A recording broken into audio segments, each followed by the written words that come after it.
We begin 9 hours of LA sports talk all day long. Well, yes, it is a Lakers Celebration Wednesday. Thanks to our friends at Michelob Ultra. What a night last night in the Bay Area. Lakers win Game 1 against the Warriors. Bam! You want me to do the other one? It is a final. Although we got 3 more wins to get. We'll get ready for Game 2 tomorrow night back in the Bay. I almost feel like I don't want to get in the way of Slee. Playoff Slee's here, and he's ready with Sweet Tea, Trav Raj. Let's get to it. Travis and Sliwa, your Wednesday, a Lakers Celebration Wednesday, right now. Yeah, indeed. Well, never in doubt. I mean, wow. Never in doubt. Maybe a little bit in doubt, but never in doubt. Julio Urias, 1 hit, 1 run through 7 innings. Right? Is that where we're going to start today? Julio looked all right yesterday. He looked great. Yeah. He looked great. Just 10 quick strikeouts here. Let's call it a day. Okay, let's get right to it. I know sometimes we like to chit-chat a little bit and all that. We will. Got to ask Travis coming up at 10:45. 10:45. I saw your tweet about baseball cards stretching in grocery stores. I'm here for all of that. I want to talk about all of it. There were so many more I wanted to add. I wanted to add just like applesauce. Yeah, just there's delicious. I saw a jar in the back of the pantry yesterday. I almost took it out and made a bowl just to send a picture to you guys. But I'm like, why would I waste good applesauce right now? I need to wait till I get the flu again. I feel like Mexican food should be in the mix. Like Sure. There's just a lot of things that we can go to. Cocktails. Costco on his own could be one Ask Trav. Like that should be one 10:45. Not it doesn't. But can that not just Costco? be just Costco 15 minutes sure of we its could. own? I'm sure we could. And look. I got excited talking to you about bourbon and rye whiskey and scotch. We only had to talk about that for about 45 seconds, and my brain started to go. It started to go 100 miles an hour all over again. Last night was just awesome. It was awesome. And I want to start with this. I don't know the last time I saw a non-championship game that felt like a championship game. There's just something that comes along with, hey, this is the last round. Whoever wins this round is going to win the NBA championship, win the World Series, win the Super Bowl, Stakes win the are Stanley. as high as It's just you can't recreate it. It's there. You can't say, oh, this is just as important. It's not. It's not for the championship until I watched last night, and oddly, it was Game 1, like maybe Game 7. Game 7 with the Kings and the Warriors had some buzz. Game 7 of an NHL everything's Stanley Cup on the playoffs line has buzz. This was Game 1. We got another 2 weeks to go through this stuff theoretically, and it felt like a finals game. There was buzz, there was energy, there's electricity in the building, and it was just an epic game. It was just a terrific basketball game. Both sides played well. We'll break it all down, but just the environment of that basketball game last night, Slee, felt incredibly special. It didn't seem like, too. Even when Lakers go up double digits, like, all right, is this a double-digit game? No. And then I think, you see at the end, that's all you're really asking for. If we're just looking, let's take off you're a Laker fan, you're a Warrior fan. If there's already this much hype between two franchises, you got the stars, is it a good game at the end? Did it live up to the hype? It lived up to the hype. So everything that I think that you just hit on, you're right, it is just Game 1. Listening to... What's it going to feel like if we get to a 2-2 Game 5? Yeah. What's it going to feel like if we get to a Game 7? You're right. Right? Because if this was the opening act, and we'll get into the game. The game was terrific. You're right. Even the Lakers were up 10 a couple of different times in the second half. You're like, this is good, but it's the Warriors. They're still within striking distance. They go up 14, and you're like, all right, this feels really good. And then, bam, a 14-0 run to tie the game up. It just had this heavyweight fight element to it. It had this, whoever kind of makes one more play is going to win this game. It was awesome to watch because it wasn't somebody screwed something up. It was somebody did a little bit more than the other guys. That you really couldn't have asked more for a Game 1. I thought it was the best game I've seen the Lakers play since the bubble. They were terrific, almost down the line, free throw shooting, their defense, AD, we'll get to him. LeBron was good, maybe not great along the way, but there just wasn't anything that wasn't epic about Game 1 last night. It's a good perspective because I think sometimes you're right. We could just jump right into the game, and this is what happened, and this player did this. Why is that substitution here? There's a little, this is coming off. The Warriors had to go 7 games on Sunday. Lakers got to kind of sit back. It's not like we got a lot of hype leading up to. There's hype, but there was only 1 day in between their Game 7 and then starting round number 2. It is a good perspective to just kind of quick second. All right, yeah, this you could tell has the making of being a great series. two iconic, you could call iconic for the Warriors over the last 10 years, iconic franchise and who the Lakers are. Of course. All the stars are there, and are they going to deliver? At least in game one, it lived up to every hype. And the Lakers did the thing that they absolutely, and it became more absolute the deeper into the game you went. The Lakers needed to win game one because you want to steal a game on the other guy's court. The Lakers need to win game one because they had the rest advantage going into this game. They had 3 days of rest, and the Warriors had only had one. The Lakers had the advantage. They're trying to win this game for all of these other reasons that we can get into. The Lakers kept spending more and more, theoretical money. They kept playing LeBron James and Anthony Davis more and more minutes. They kept making more and more threes. They kept getting the stop that they need to. They didn't miss. They shot 86% from the free throw line last night. Everything you did, you have to win that game, because if you get arguably the best game I've ever seen Anthony Davis play, combined with the Warriors are making all these shots and you're getting all these stuff, there was just nothing about it that felt extra. You had to spend all of this money, play those guys 84 minutes to get it done. If you lose doing all these things, it's like, we just threw our best punch and didn't get anything. They did throw their best punch, but they did get the win. It was an expensive one, but it was necessary, and it was a great one. Yeah, I think strategically, the Lakers were looking at game one for all the reasons that you just said. Listen, the Warriors are going to eventually make their adjustments. Warriors are going to be in this series. But the Lakers, if there was an opening, and you and I kind of talked a little bit about it, game one might be the opening.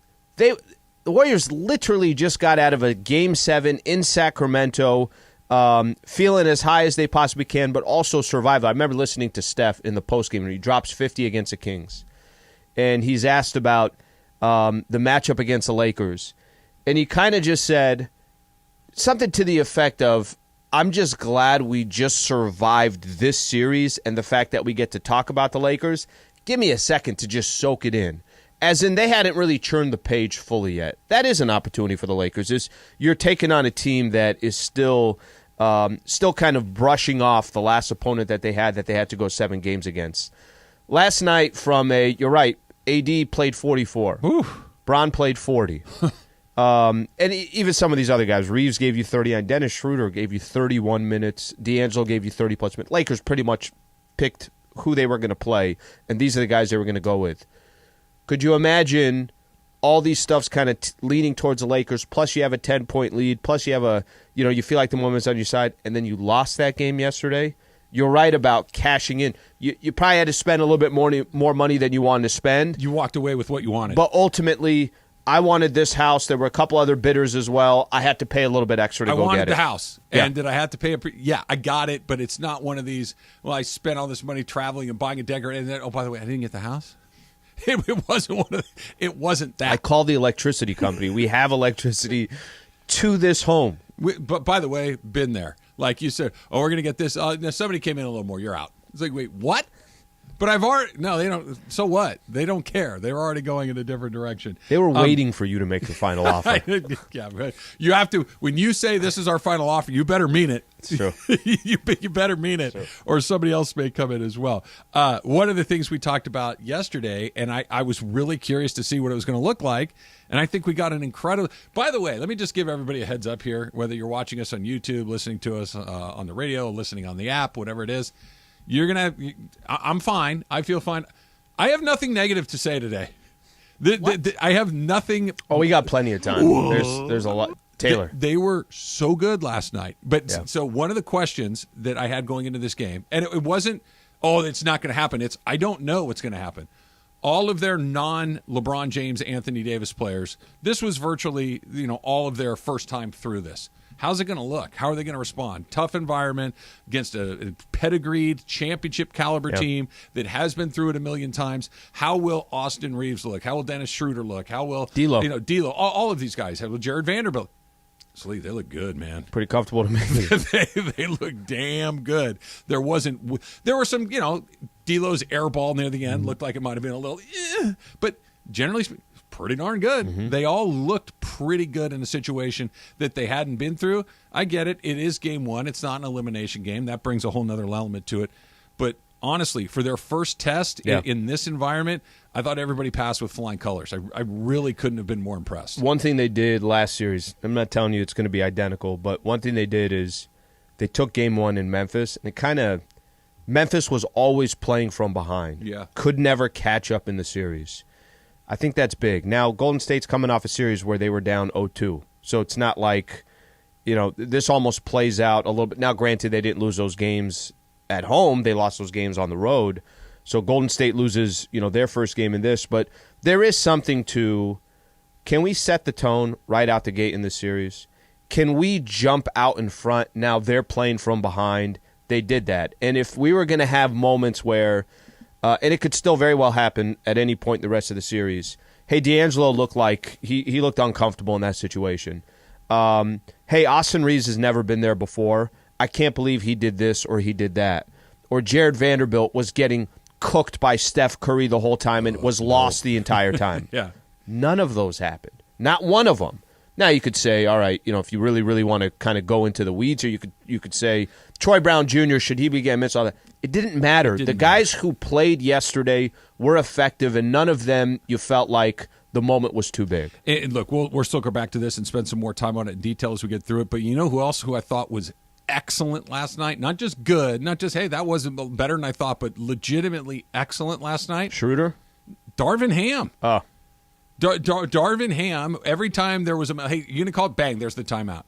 Hey, you got, I put Jared Vanderbilt on Steph. Yeah, hey, you haven't scored a bucket in 4 minutes. You got to get some off. Boom, D'Lo's back. Like, every time you started thinking, is he going to do, boom, there it was. They did not let Steph Curry take the last shot of the game, right? This was the Harrison Barnes play all again. Harrison Barnes might make it. Jordan Poole I might have made that 30-footer. He had 6 threes. He was good. I'm going to let Jordan Poole take that shot every single time before I let Steph Curry take that shot.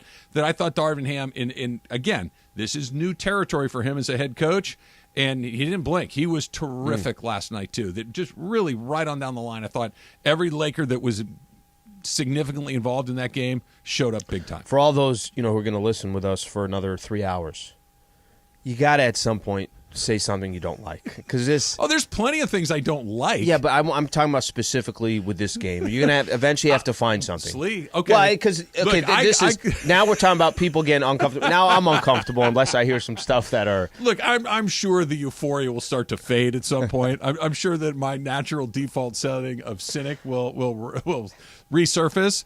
I'm just telling you, I'm watching that game. I'm like, there's not a lot to be super upset. It's one game. They could turn around tomorrow, and it could look very, very different. Yeah. And there's somebody at the top of the list that if he does what he does, we're going to be talking about a Western Conference Finals appearance. And that, of course, is Anthony Davis, who might have had his best game in a Laker uniform last night. We'll do that next. It's Travis Lee, 710 ESPN.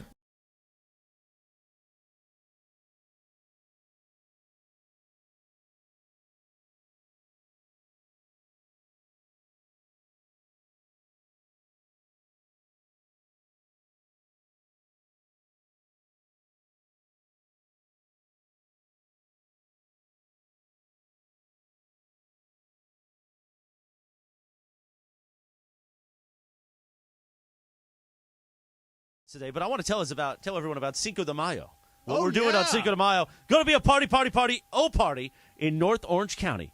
The new Salitas, right there in Anaheim, right in front of Angel Stadium. Used to be the old Hooters restaurant. Our competition, Steve Hartman, your buddy, used to do a lot of remotes over there at that Hooters in Anaheim. Steve Hartman. Off the 57 and Catella Avenue. We're going to be there, though, 10 a.m. to 7 p.m. for Cinco de Mayo. Get ready to press the flesh with everybody from the 710 crew. Located at Catella Avenue, right near Angel Stadium. We're going to have Angels tickets. Yes. We're going to have a special pair of Mandy's tickets to give away that day. Gift cards and more. Nice. So come on out. Cinco de Mayo. Put that on your calendar We're all right now. going to be there, right? That's the 5th of May. Yes, Cinco de I know. Mayo. The 5th No, of May. actually.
show that begins 9 hours of LA sports talk all day long. Each weekday, 10 a.m. to 1 p.m.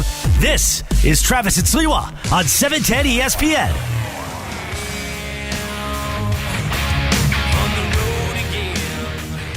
We got our people inside of Dodger Stadium listening to us right now. Mello just sent us a tweet. Al says, listening from work today, and he's got a picture from what looks like the field level, maybe the Loge level of Dodger Stadium, looking out there getting ready for the series finale against the Phillies. I met Romello at the Padre game, the one game that they won last year. Oh, yeah. One. I remember it very specifically because it was the only Dodger playoff game that they won. Yep. I have fond memories of that. The only one. It was the only L that the Padres had, and I was there for it. Yeah, but you went to the one in San Diego, too. You got to see that win. I saw game 2 against the Phillies. There you go. Yeah, the one win that they got. But wouldn't working from home, quote unquote, in a park be the coolest thing ever? Oh, you're just gonna respond to some emails while at the Dodger Stadium during the middle of the day. I've done that. I'd get on a Zoom call. I would do everything. I worked at Angel Stadium for 3 years, 4 years. It is. It's really cool. It's a fun place to check in every day. And oh yeah, there's Mike Trout taking batting practice. That's kind of cool. Just get some sun, get a little sunburn going. It's not a bad deal. Not a bad deal. Look, I don't need the negativity on Twitter. Okay, I don't need people trying to bring me down from my my high from what I was watching last night. What they say? Did they say anything else? They had to play. They had to play AD 44 minutes. We know that he only has one good game in him, and then a clunker before another good one, and all this stuff. I get it. I hear you. I know what you're saying. That maybe he's not going to be able to do that last night. But here's the good news, Laker fans. If Anthony Davis gives you something like he gave you last night, which was a 30, 23, 5-4 performance, 30, 23, 5-4, the Lakers are going to the Western Conference Finals. If he can give you that 4 times in these 7 games, the Lakers are going to the Western Conference Finals. He was the best player on the court. Yep. He dominated the game on both ends of it.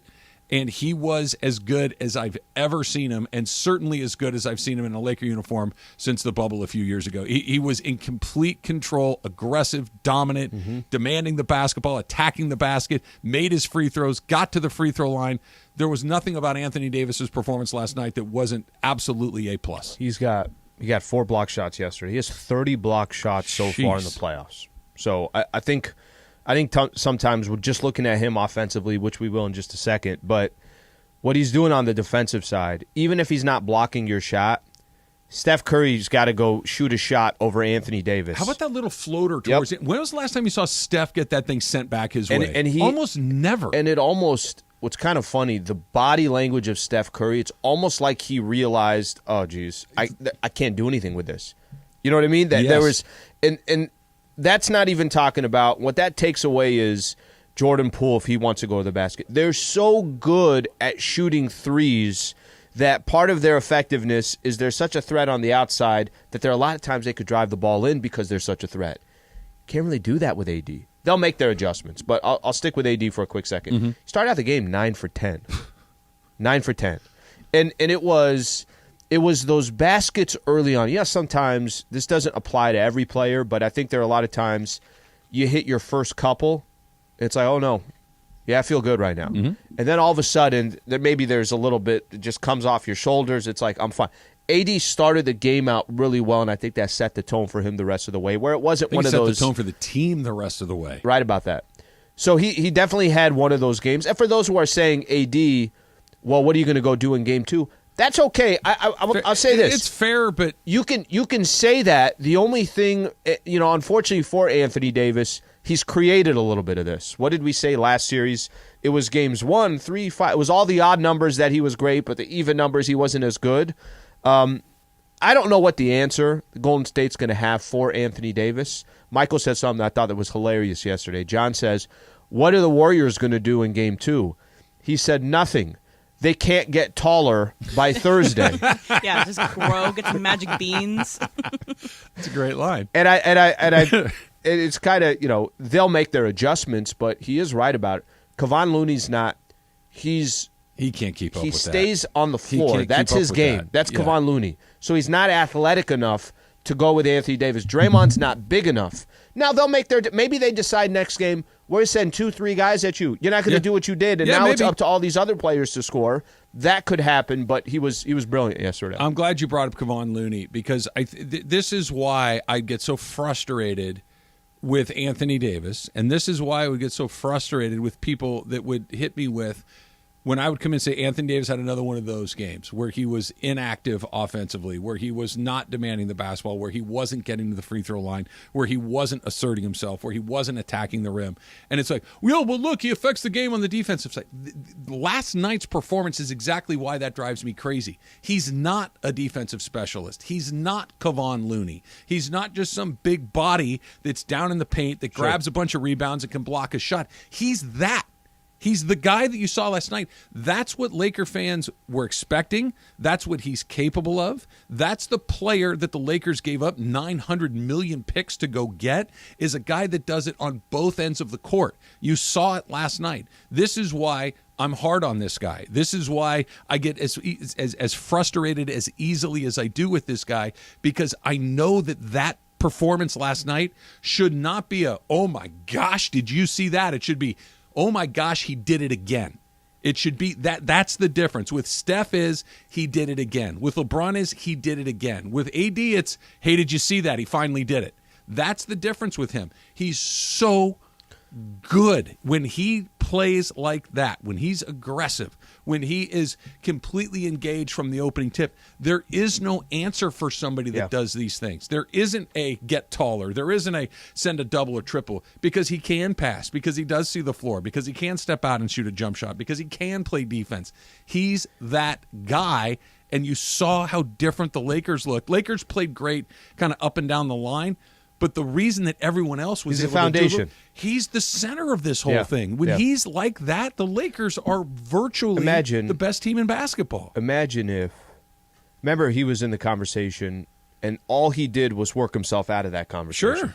He was in the conversation with Embiid. He was in the conversation with Joker. He was in the conversation with Giannis, and he played his way out of that conversation. He played his way out of there just because he's inconsistent. Mm-hmm. Yesterday, the TNT crew, what do you think they said after game one? He was unbelievable. He was this. They're going to win if this happens, this, all that. But is he going to do it again in game two? He's left that open. Imagine this. Imagine Shaq.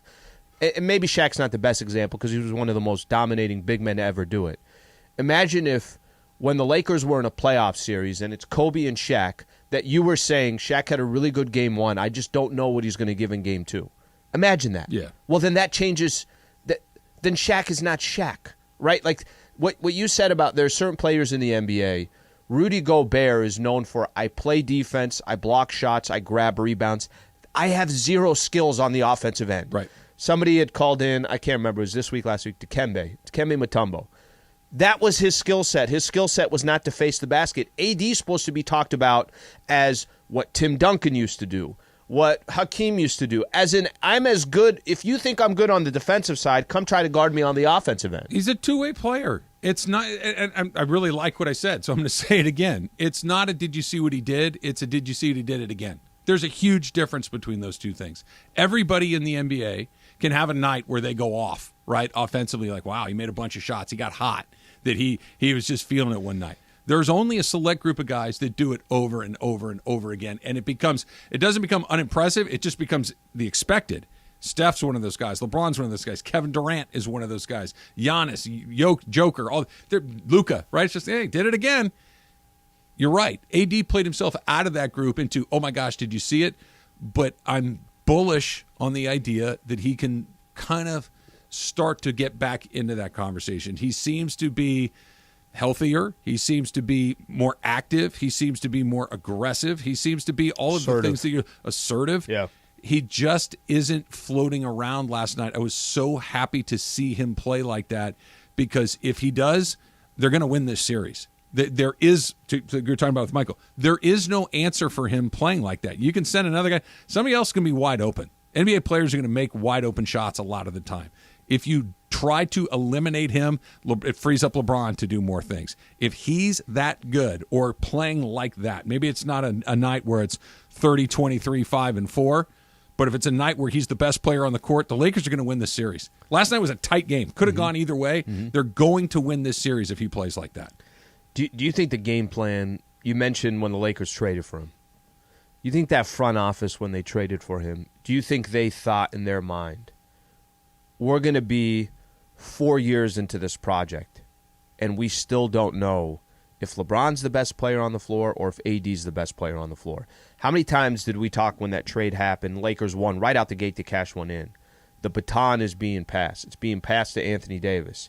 Well, how many times was AD like, I'm not, you take it back, LeBron, take it back. Right. And Bron was like, all right, well, I got no choice because I'm just, give me the damn baton then.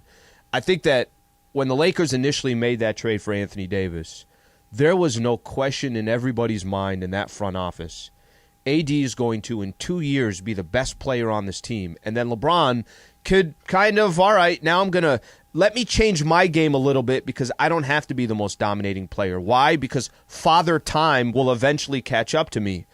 And whether this happens in this playoff run or it doesn't happen the rest of the way, this was always the plan for AD. It's just up to AD. Am I grabbing the damn thing or am I giving it back to LeBron? You said it. I don't know if it was at the beginning of the season, it was a halfway point, but you said that if the Lakers are going to make a run, Anthony Davis needs to be in the MVP consideration.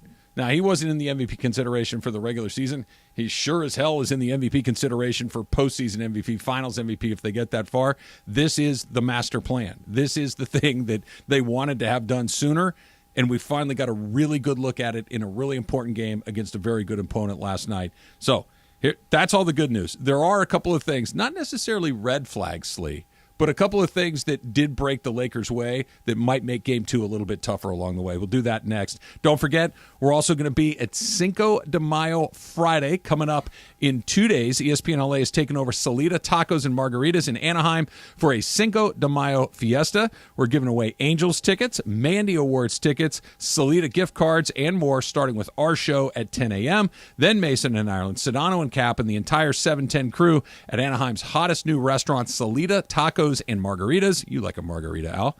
Light the fire within and feed your soul. Thanks to our partners Coors Light and Dos Hombres Mezcal. That's today, but I want to tell everyone about Cinco de Mayo. What we're doing on Cinco de Mayo. Going to be a party in North Orange County. The new Salitas, right there in Anaheim, right in front of Angel Stadium, used to be the old Hooters restaurant. Our competition, Steve Hartman, your buddy, used to do a lot of remotes over there at that Hooters in Anaheim. Steve Hartman. Off the 57 and Catella Avenue. We're going to be there, though, 10 a.m. to 7 p.m. for Cinco de Mayo. Get ready to press the flesh with everybody from the 710 crew. Located at Catella Avenue, right near Angel Stadium. We're going to have Angels tickets. Yes. We're going to have a special pair of Mandy's tickets to give away that day, gift cards and more. Nice. So come on out. Cinco de Mayo. Put that on your calendar. We're all right going now. to be there, right? That's the 5th of May. Yes, Cinco de I know. Mayo. The 5th No, of May. actually.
So you're starting to feel a little more comfortable with my positive, sunny attitude?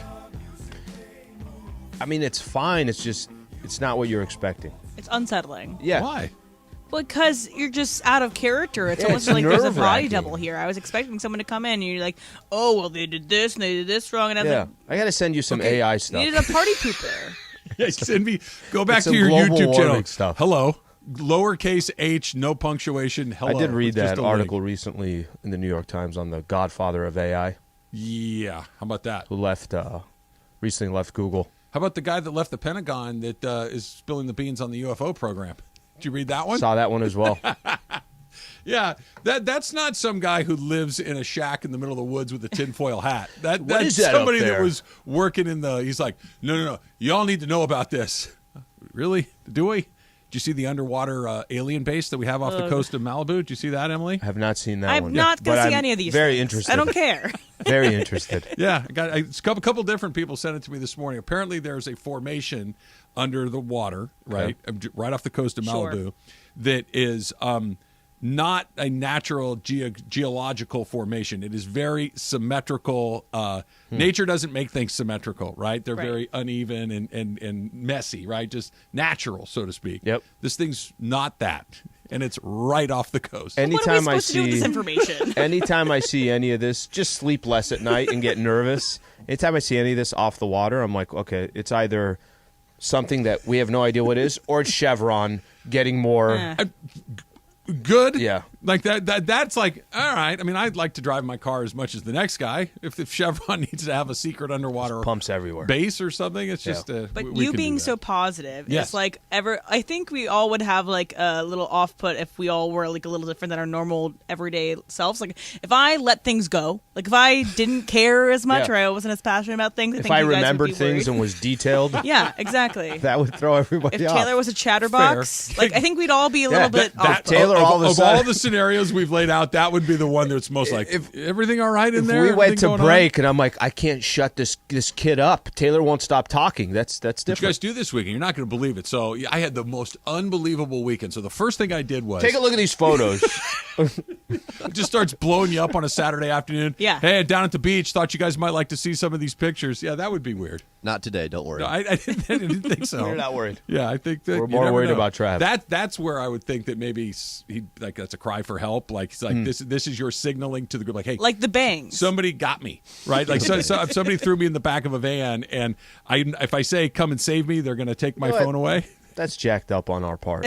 That you come in positive with all these nice things to say, and then Very we go positive. out of our way to talk about how it's not normal and that you need to go back to your normal self. Well, It makes us feel better. I am fully aware that I am a bit glass half empty guy. I know it's just it ain't half empty. It mostly empty. So I told you. Nothing left. My friend Nui Scruggs, who does sports in Dallas, said, I've met half empty, half full, but you're half empty and it's full of poison. You lack whimsy, as the Cam brothers say. Yeah, so I always give it because it's chipped, it's dirty, and That's it's full fun. of poison. So, By the way, guys, not today. a lot of great Ask Travs coming in Are there some good already. ones? So you have Ask Trav in about 10 minutes. So if Yeah. you want to get on the phones, 877-710-3776. But lots of great Ask Travs. Are you ready for it? Yeah. Any Look, Kirkland, especially- great day to do it any today. Kirkland questions move right to the front of the line for me. Dominic Partita is going to take care of the negativity for today. Dominic writes, one of the rough spots from last night, LeBron went 9-24 from the field, tired legs, ankle problems, weird night. A win is a win is a win, but it's something that I'll be monitoring moving forward. Can I talk about Braun real quick? Yeah. I thought so. Draymond Green does his podcast, does his volume, whatever he does, and he's talking about the game. And even before I listened to it this morning, I think we gotta turn the page on something with LeBron James, because something's happening right now that I think is so different than what we're accustomed to with Braun.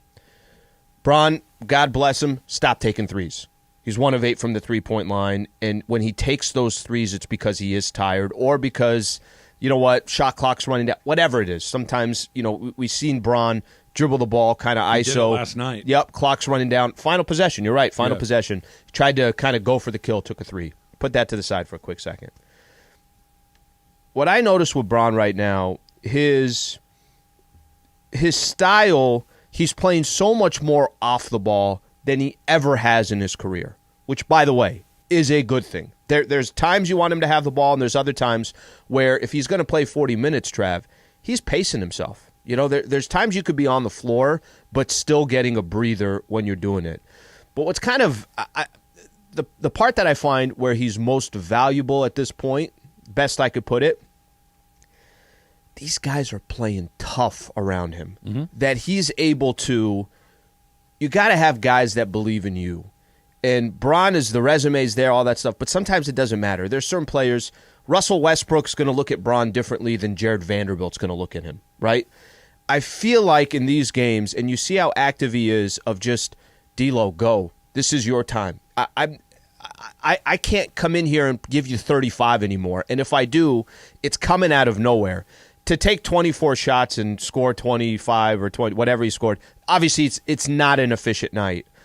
But Bron is also playing a role that he's kind of never played before, right? Where he is now becoming the player that, Reeves, go get a couple of buckets. Schroeder, can you please get to the free throw line? And just, Schroeder got to the free throw line 10 times yesterday. I can't do this anymore on my own the way he's done it in the past. When they played the Warriors, remember 2016, 2007, 2008, all these years that he's played the Warriors, everything ran through Bron. It's a completely different role for him, and there are probably going to be more days that he's inefficient, and I hope he adjusts in how he uses that or how he does that. But it is a different Bron. There's no option, right? He has to be. The guy that you're talking about from the Warriors-Cavs finals matchups that they had over and over and over again, that guy's 5 years older. Yep. He's just an older player at this point. The Cavs and the Warriors haven't run into each other in the finals in 5 years. It's been a really long time since he's been that guy. He's 20 years in. The only way that he can still be, and I agree with you, Al, I think it's a great point, he's not the best player on the court every night like he used to be. He's occasionally the best player on the court. That's the only option. Because if he has to go full LeBron, 10 out of 10, have the ball in my hands every possession, attack the basket relentlessly, take every open shot that I have, he's going to run out of gas. It's like the Lakers are going to lose. And they're going to lose. Yeah. Exactly right. They might not lose that night, but they're going to lose a series. They're going to get knocked out if you're asking him to do that. It's just not something that's in the cards. What I do like, though, and what I think – and his three-point percentage is atrocious. It's 18% in the postseason, which is just dreadful, right? It's just it's very, very bad. Did it go up last night? He's 18%, right? That's just 30% is bad. He's at 18%, so you don't need to add too much more to it. He's still a threat, right? He's still a threat to make baskets. He's still a threat to attack the rim. He's still a threat to make a play at the end of the game that can beat you. Go back to the Minnesota game. Right, he had the ball in the end. He was still quick enough to get by his guy. He was still strong enough to go up to try to finish and then find Dennis Schroeder. His mind is as sharp as it's ever been. He's still an unbelievable threat. Game play 4. Off of what you just said. Yeah, there are still moments in there, but you're right. You cannot ask him, hey, bail us out. This is why what Anthony Davis did last night was so awesome, because LeBron James can't give it to you every single night. Anthony Davis theoretically can. I know he hasn't. That's the way it's supposed to be. That's the natural order of things of a player in his 20th year. Emily told me something about LeBron this morning that for the first time in his career, right? Joel Embiid won MVP yesterday. Yeah. For the first time in LeBron's career, he did not receive a single Most Valuable Player award vote. Not one. And it's not like, oh, it means he sucks now. What that means is for 19 seasons, wow, LeBron James got a vote for MVP or won the MVP. For 19 seasons in a row, there were the experts that follow this for a living, right? Yep. Said him right there, he's the best player in the league. He's the most valuable. 19, not that he didn't get one this year, it's that for 19 years in a row he did. And I think that that's kind of your point, that he's not that guy anymore. But damn if he's still not a threat. I hated that last possession. You could tell he was dog tired. He didn't have lift and all these things. But if you're telling me I got one guy to make one shot at the end of a big game and you're looking at all the Lakers, I still think he's my choice. I still think he's not my guy to get me 40 to win a game, but a shot at the end of the game, if I'm looking at that entire roster, I'm still picking LeBron. So the picking your spots, and this is Bron could be more strategic with it, or Bron saying, I got the ball at the end of the game and I'm going to make a decision. I do think that's the right decision. But over a course of a 48-minute game, if we're dependent on LeBron James to carry the Lakers, I thought, I mentioned Draymond. Draymond said it was so weird to watch Bron yesterday, and he recorded it after the game. He said that I've never really seen Bron like that, where he's playing that much off the ball. And he said it's smart, it's the right thing to do, and for just them mentally, they're so accustomed to Bron's got the ball in his hands. He did not have the ball in his hands. Let me ask you this, and we'll spend stages. some more time on this at the top of the hour because we got a lot to get to still with the Lakers. 877-710-3776 if you want to get in on it as well. If it's coming down to it, though, you still want, right, it's Game 7, it's tied. It's 110-110. Lakers have the ball. There's 20 seconds left on the clock. Yeah. You want it in his hands. You want it in his hands. You want him to make the decision, to take the shot, to drive to the basket, to whatever he decides. I'm happy to live with, but I want him to be the one to initiate that. Maybe you don't want him to do it 100 times over the course of the night, but when it comes down to it, he's still my best bet. So you can go back and look at Michael Jordan late in his career, look at Kobe late in his career, look at Magic late in his career. You pick any of them. They can always deliver for you. Yep. End of the games, they're accustomed to it. They're comfortable with it. They've been there. They've done it. It's the stretch of 48 minutes, or it's the stretch of a 7-game set that you're asking them to do something. He's not going to be able to do that anymore. We'll talk more about LeBron. We'll talk about that free throw shooting that they had last night, too. That's coming up at the top of the hour. Next, Ask Me. It's next. It's Travis Lee, 710. Today, but I want to tell everyone about Cinco de Mayo. What we're doing on Cinco de Mayo, going to be a party in North Orange County. The new Salitas, right there in Anaheim, right in front of Angel Stadium, used to be the old Hooters restaurant. Our competition, Steve Hartman, your buddy, used to do a lot of remotes over there at that Hooters in Anaheim. Steve Hartman. Off the 57 and Catella Avenue. We're going to be there, though, 10 a.m. to 7 p.m. for Cinco de Mayo. Get ready to press the flesh with everybody from the 710 crew. Located at Catella Avenue, right near Angel Stadium. We're going to have Angels tickets. Yes. We're going to have a special pair of Mandy's tickets to give away that day, gift cards and more. Nice. So come on out. Cinco de Mayo. Put that on your calendar. We're all right going now. to be there, That's right? the 5th of May. Yes, Cinco de I know. Mayo. The 5th No, of May. actually.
Morales didn't even have an open for you, Trav. What the heck is up with that? Well, now it's time for Ask Trav. Thank you, Man. Emily. That was pretty good. That was good. Can you do it in the Appreciate Jersey accent? Hey, no, it's time for Ask Trav. All right, so I'm sure it was an oversight. I'm sure it wasn't done intentionally. If you don't know, we're doing Ask Trav right now. If you want to get on the phones, 877-710-ESPN, 877-710-ESPN. T-Raj, we're going to start on Twitter. Emily's got a ton. I got a ton. I'm going to just start out with this one because I think it's kind of funny. Moy on Twitter. I take a bite or grab a handful when I open my kid's snack. Did Trav do the dad snack tax with his kids, and does he still do it? I was going to say, the only part about that the beginning of the question was in the past tense. Did I do it? Yes, and I still do. There's tax. So give me an example. So anytime, so there's two ways to tax, three ways to tax a thing, right? You can tax it because you made it, right? So I'm making sandwiches for the family, right? You get a turkey sandwich, Emily gets a corned beef sandwich or whatever, and I want a little bit of bite. Well, I'm making them all, so I get a little tax. I cut myself off a little piece of each of your sandwich. I can tax it like that. So you're having a sandwich and a half. I'm just getting a bite of each one because I just, I made it, so I'm taxing it, right? The other tax is I bought it, right? We go to do a little pickup, and it comes back, and you got the fettuccine, and they got the roti. I want a little bit of bite. I want a little bit of bite of your chicken. Well, I paid for it all, so I'm going to tax all of your meals along the way. And the third way is I went to pick it up. So even if I go to pick it up, I get to tax it because if I didn't go to pick it up, none of you would have gotten to eat it. You know what I think your kids are learning is they're never going to eat with you anymore moving forward. And no matter what you do, the big guy gets his piece. Whether it's Uncle Sam or whether it's Dad, they're going to get their taste. Okay, this might be your favorite Twitter handle ever. Artie Moreno sucks. Says he hasn't done a great job, has he? Says, what does Trav get at the Costco cafe? So let's say you spent a couple $100. You only got 4 or 5 items. Yep. Now you got your cart. You're getting ready to go to your car. You look to your left. There's the cafe. What do you get? I am this is probably 90% of the time. Once in a blue moon, I'll get a slice of pizza if I'm feeling like but you're not a slice of pizza from Costco guy. I'm not a huge Costco pizza fan. It's the dog. The dog and a drink, it's still $1.50. Yeah. By the way, that's a delicious hot dog. It's a great dog. Here's what they do, Slee. See, not only is the dog, you can also get a Polish sausage, but you have to ask for it, right? If you just say, give me the dog, they'll give you the dog. If you say, give me the Polish, they also have There's a guy in the back that's like, oh, geez. They're in a separate bin. You got to go get the Polish out of the other bin. They steam the bun. Yeah. The bun is nice and soft. It's I think it's a 1/4 pound dog. They have the mustard, relish, ketchup, onions, whatever you want off to the side there. It's a terrific, it's $1.50, and you get a drink. Can't beat it. $1.50. Dog 90% of the time. All right, this one's from John in Huntington Beach of Sounds like Fullerton, a veteran. More than once. Who says, would you rather have a zit permanently on your nose or your face permanently sunburnt? Hashtag Ask Travis. I think I would pick the permanent sunburn because a sunburn oddly feels like it's super unhealthy, but it kind of looks like you're like doing something. You've been outside, you're trying to do the right thing. You get the zit on a certain, there's really no good place for a zit on your nose, but if you get it kind of on the rim or right at the very bottom, they're incredibly painful. If you had to deal with that every single day, when you finally decide to kind of get rid of that thing, it's like someone shot you in the face. It hurts so much to finally eliminate that zit, so give me the sunburn. And at least the sunburn, too, it's like a little bit on you, too, that you didn't take care of yourself. Yeah. Zit can just kind of happen because genetics and a million just other happens. things. All right, this one's from Daniel Tapia. So much. The only worst one. No, those are. The only worst one is the one that's right on the edge of your lip. Mm-hmm. Those lip zits are killers. That is worth calling 911. And you're finally like, okay, that looks terrible. I have to get rid of that. Yeah. You psych yourself up and you and you get rid of it, and it's like someone slit your throat. No, so if that happens to me, and when it has, I immediately put a neck brace on, like the whole thing. Like, what are you doing? Well, I popped a zit here, so now I can't move. I just get in one of those. Glad we're all on the same page. Yeah. All right, so the next one's from Daniel Tapia, and he says, "What's worse, going to a party with amazing food that runs out fast, leaving you starving, or going to a party where there's a lot of food but none of it is good?" Hashtag Ask Travis. The question's which is worse? Yeah. Which is worse? Yeah, the worst one is lots of bad food. Even if you only get a little bit of something that's very good, you got something that's pretty darn good. You can always go get something when you get home or on your way home or whatever. But if you go to a place and there's just an endless spread of stuff that you just don't like or isn't very good, I don't want to eat that anyway. You know how much I like to talk about food, right? Yep. It's not very often, applesauce aside, that you hear me talk about bad food, that I really like to just eat a lot of a bad thing. I'm fairly specific about what I like to go after. I don't need a lot of bad stuff. I would rather have a small amount of very good stuff. Okay, first off, I don't know how you guys all feel about the way he answered that. I think I got to go quantity over quality. Really? Yeah, because, okay, so what is bad food? Like if you're saying, I'm going to give you an example. hey, the food... I have an example. If the food actually looks bad, spoiled, or it's all that cardboard pizza, it's not going to make you sick. Okay? I will eat. I'm not cardboard talking. Pizza. You're at a buffet where it's this flavorless chicken. There's as much as you want. There's this giant pile of mashed potatoes that taste like cardboard. Do you know who you're talking to? You want that? I will go in for that rather than be hungry and starving on the other side. Have a few bites of something that's really, really good. Yes. Not me. Okay. Em, are any of these on the phone for this, or they want to talk no. Lakers? All right. Yeah. Okay. So this one's gonna be kind of a little random here, and I can't. This is the last thing that I could see you actually doing, but we'll throw it out there anyways. Francis and Glendale. Okay. When was the last time you got in a legit fist fight? 8th grade. What was it over, and who won? I don't remember what it was over, and I remember the guy's first name was Matt. I don't remember Is that his last when you name. got your tattoo? Was after the fight? No, that tattoo was on my 21st birthday. Terrible decision. 8th grade, it was during basketball practice. I don't remember what started the fight. Yep, illegal screen. And he punched me in the face. I forget what happened, but he punched me in the face, and it kind of caught me by surprise. We were arguing. I was Chris Paul. He was Rajon Rondo. Okay, I thought that we would argue for a second. And that was going to be it. And he said no. What was his name? Matt something or other. Just bang, just right in my nose. Just absolutely popped me one. So he absolutely won that fight. That was the last time that I got, out of anger or violence, got smacked in the face. Was it Rick Fox and Doug Christie?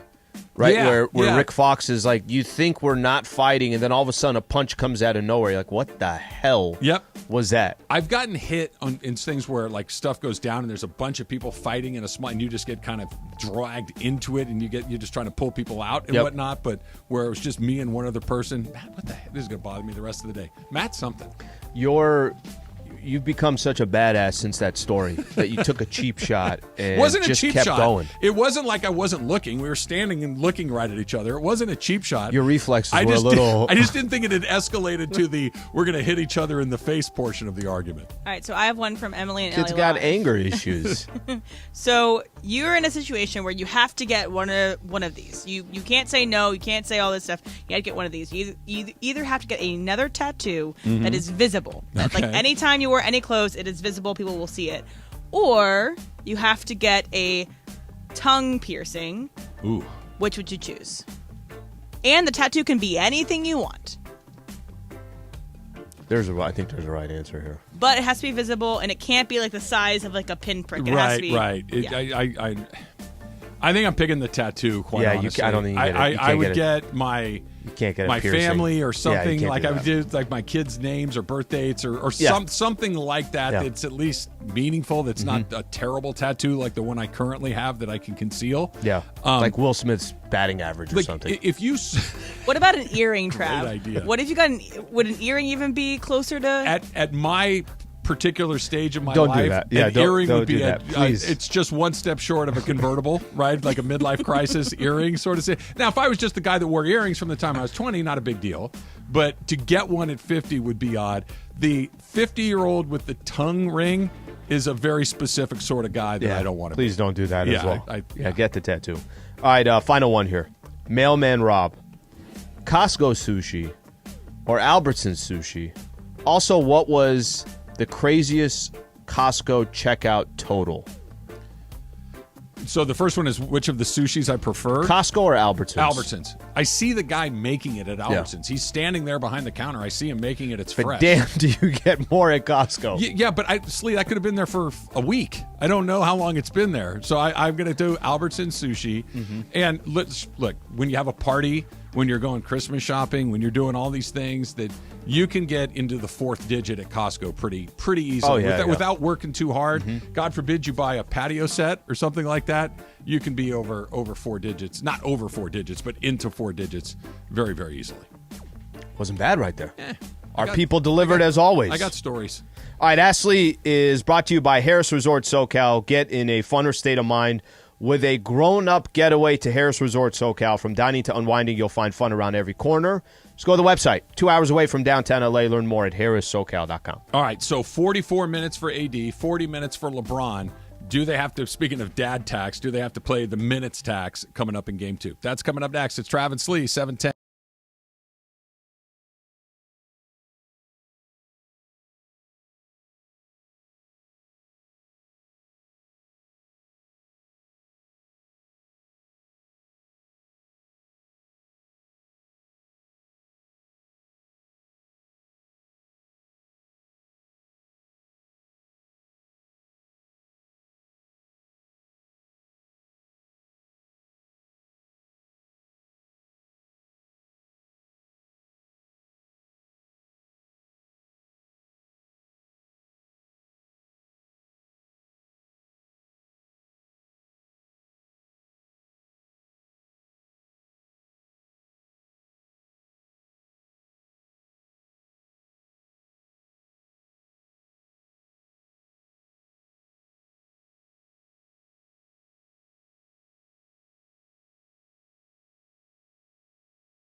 ESPN. A good karma brands radio station.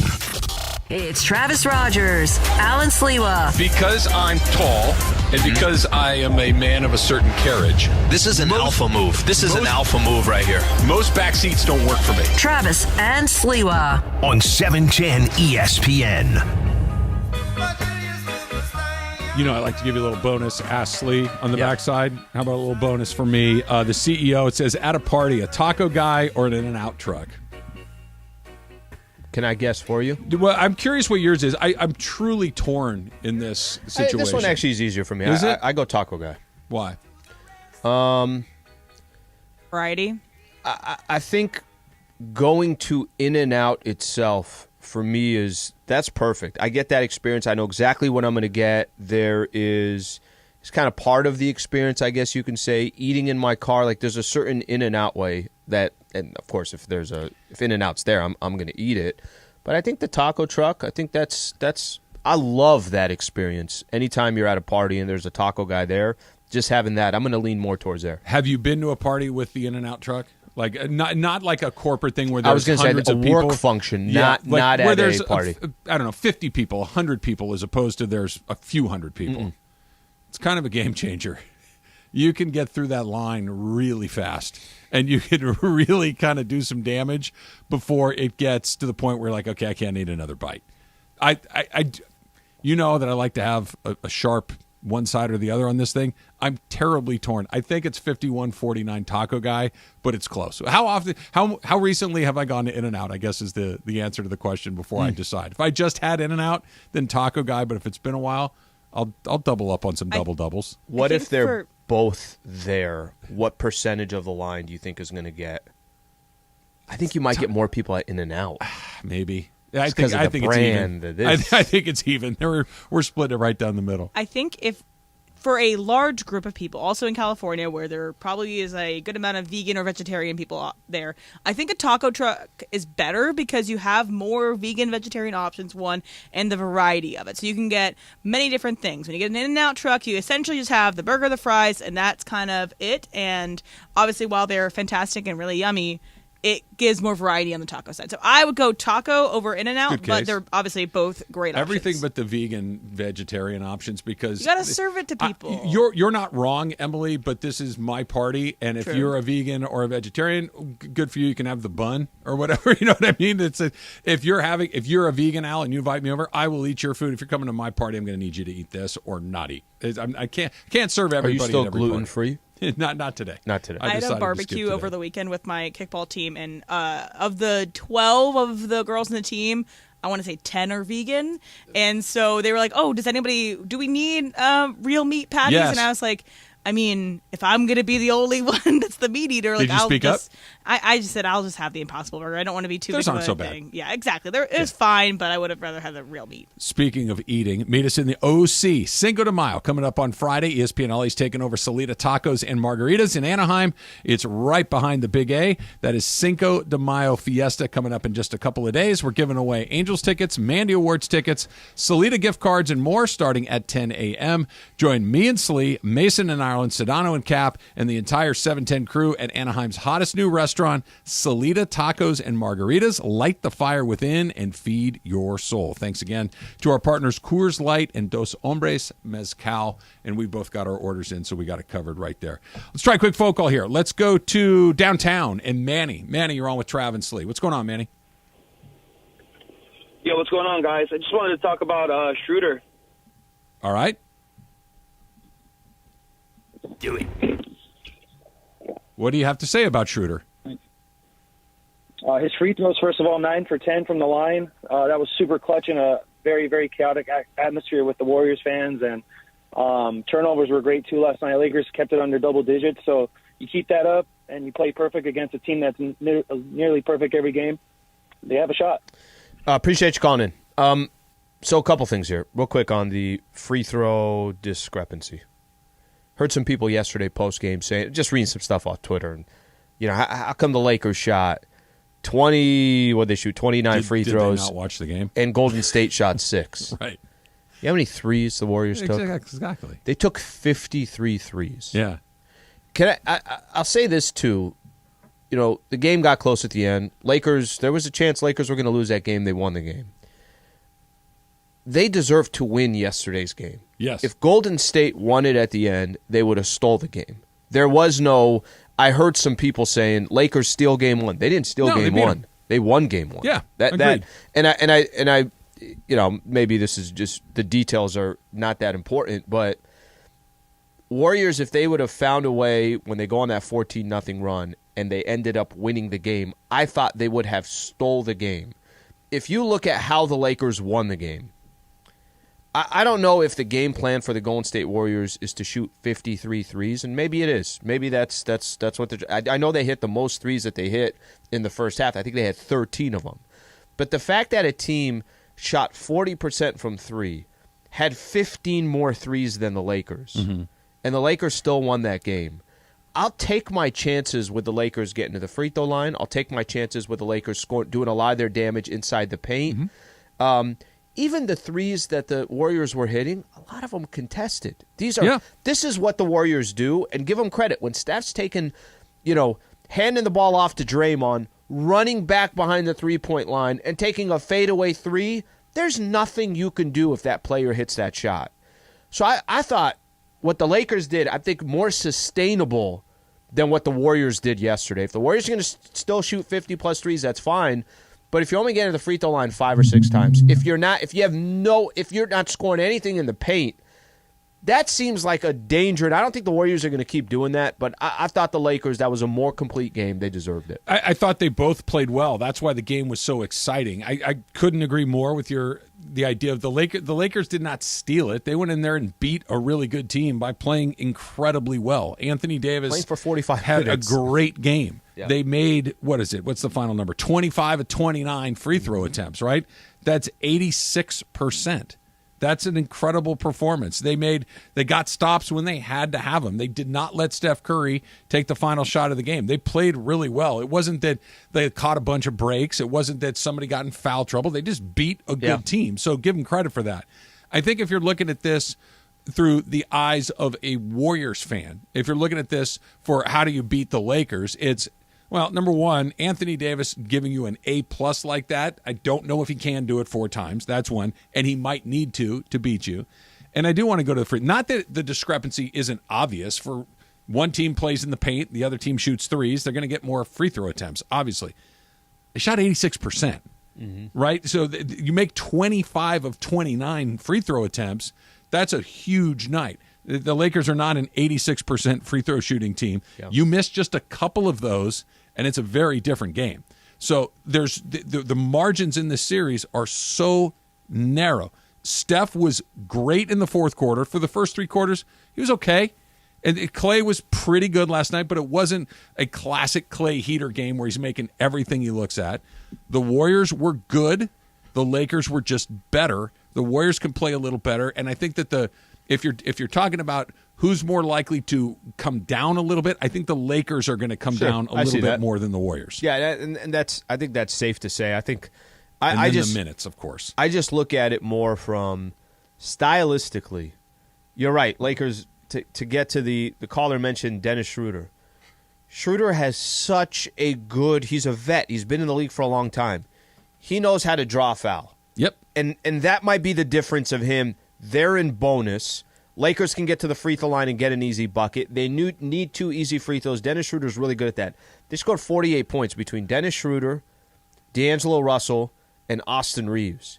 Your backcourt got you almost 50 against the Golden State Warriors. Something I thought was, sometimes you're playing more defense than playing offense. I thought the guards yesterday for the Lakers, there was a point in the game where they said, Steph, you're going to have to guard. We're not going to let you're not going to get to just kick back and chill on defense and go play offense. Poole, if you're going to be in the game, you're going to have to guard. Clay, you're going to have to run around. That's not something, and especially for this Lakers team, their backcourt is not their strength. That's not how you say Lakers are going to win a championship because of their backcourt. That's the strength of the Golden State Warriors, and the Lakers, I thought for some periods in the game yesterday, forced Steph, forced Jordan Poole, forced Clay to have to play some defense. Where does Jared Vanderbilt fit in all this? Because when he's in, it's obviously an offensive liability, but when he's in, he's guarding Steph and is great on defense. How do you kind of deal with both sides of that? I thought that this is another example of Darvin doing a great job. Darvin put him on Steph. He did a great job on Steph until the Lakers went cold offensively. And they're like I have to find more offense, and more offense is D'Angelo.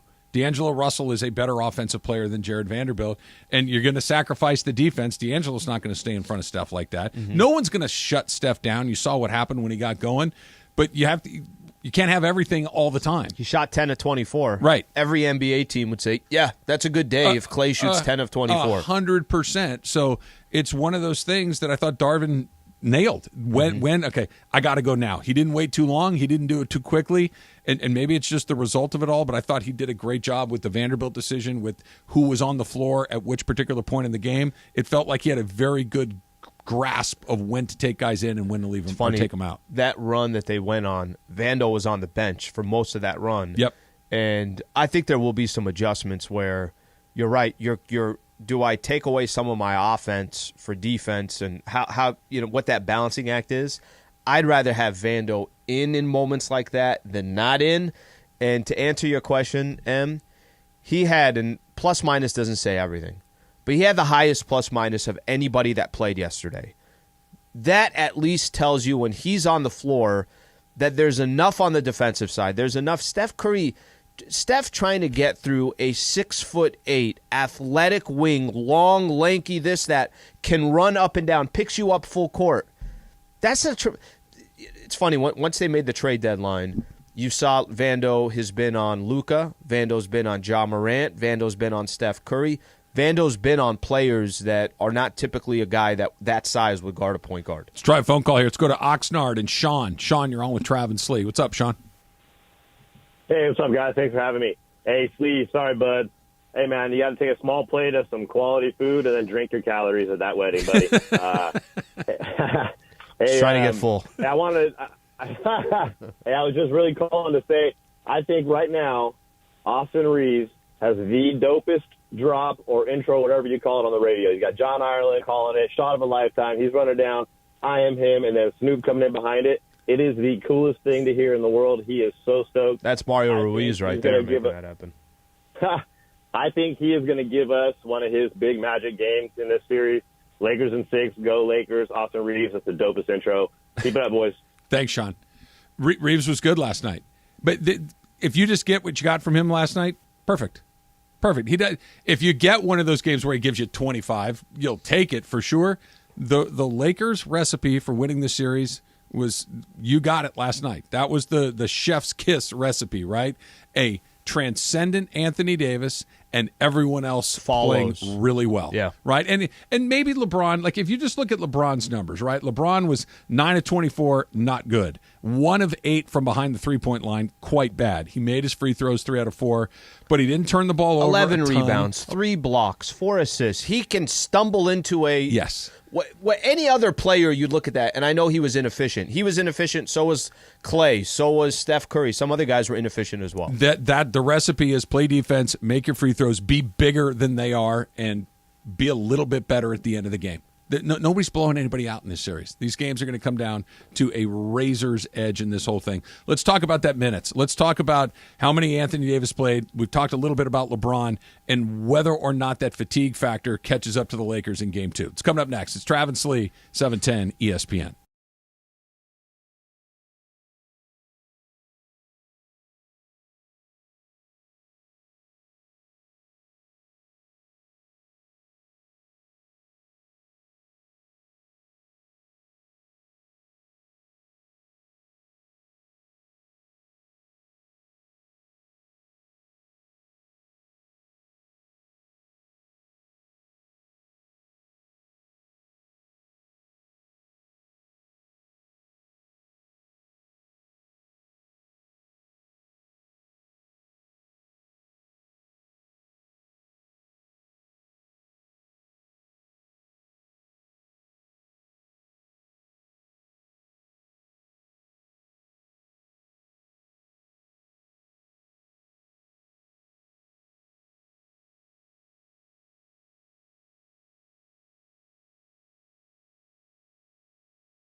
ESPN. I got another bonus S Trav here. Okay. Crypto Ray. He had to do it twice, too, and I appreciate his dedication to this. He says, Trav, you win a free weekend cruise, all-inclusive.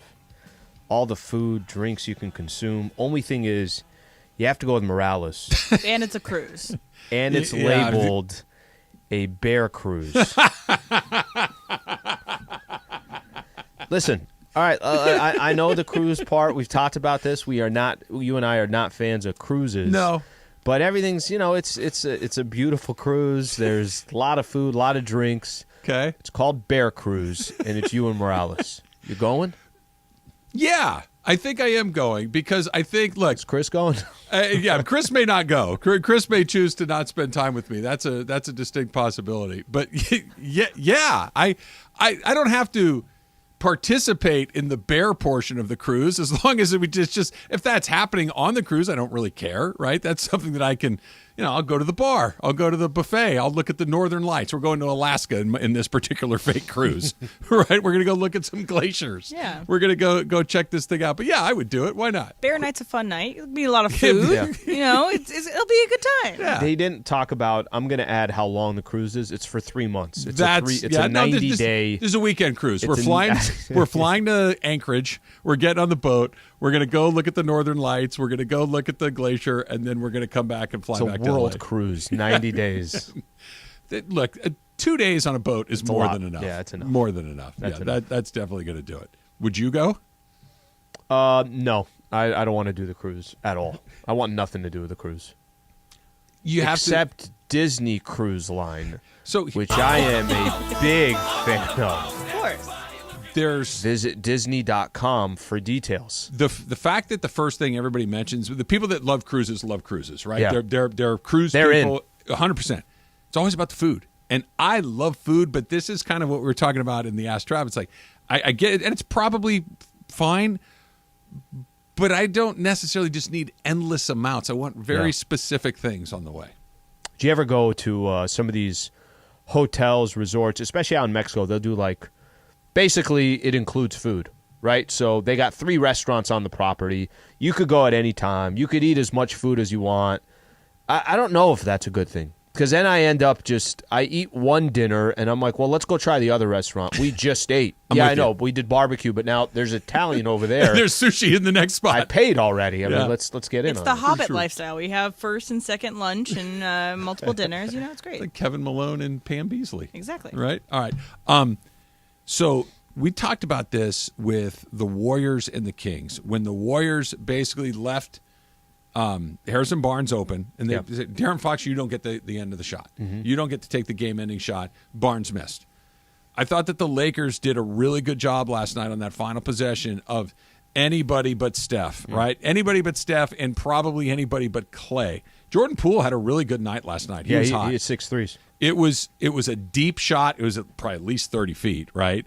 And there was just under 10 seconds to go in the game when he let it go. So maybe you could argue that he should have kicked it back to Clay or to Steph or to try to get something else.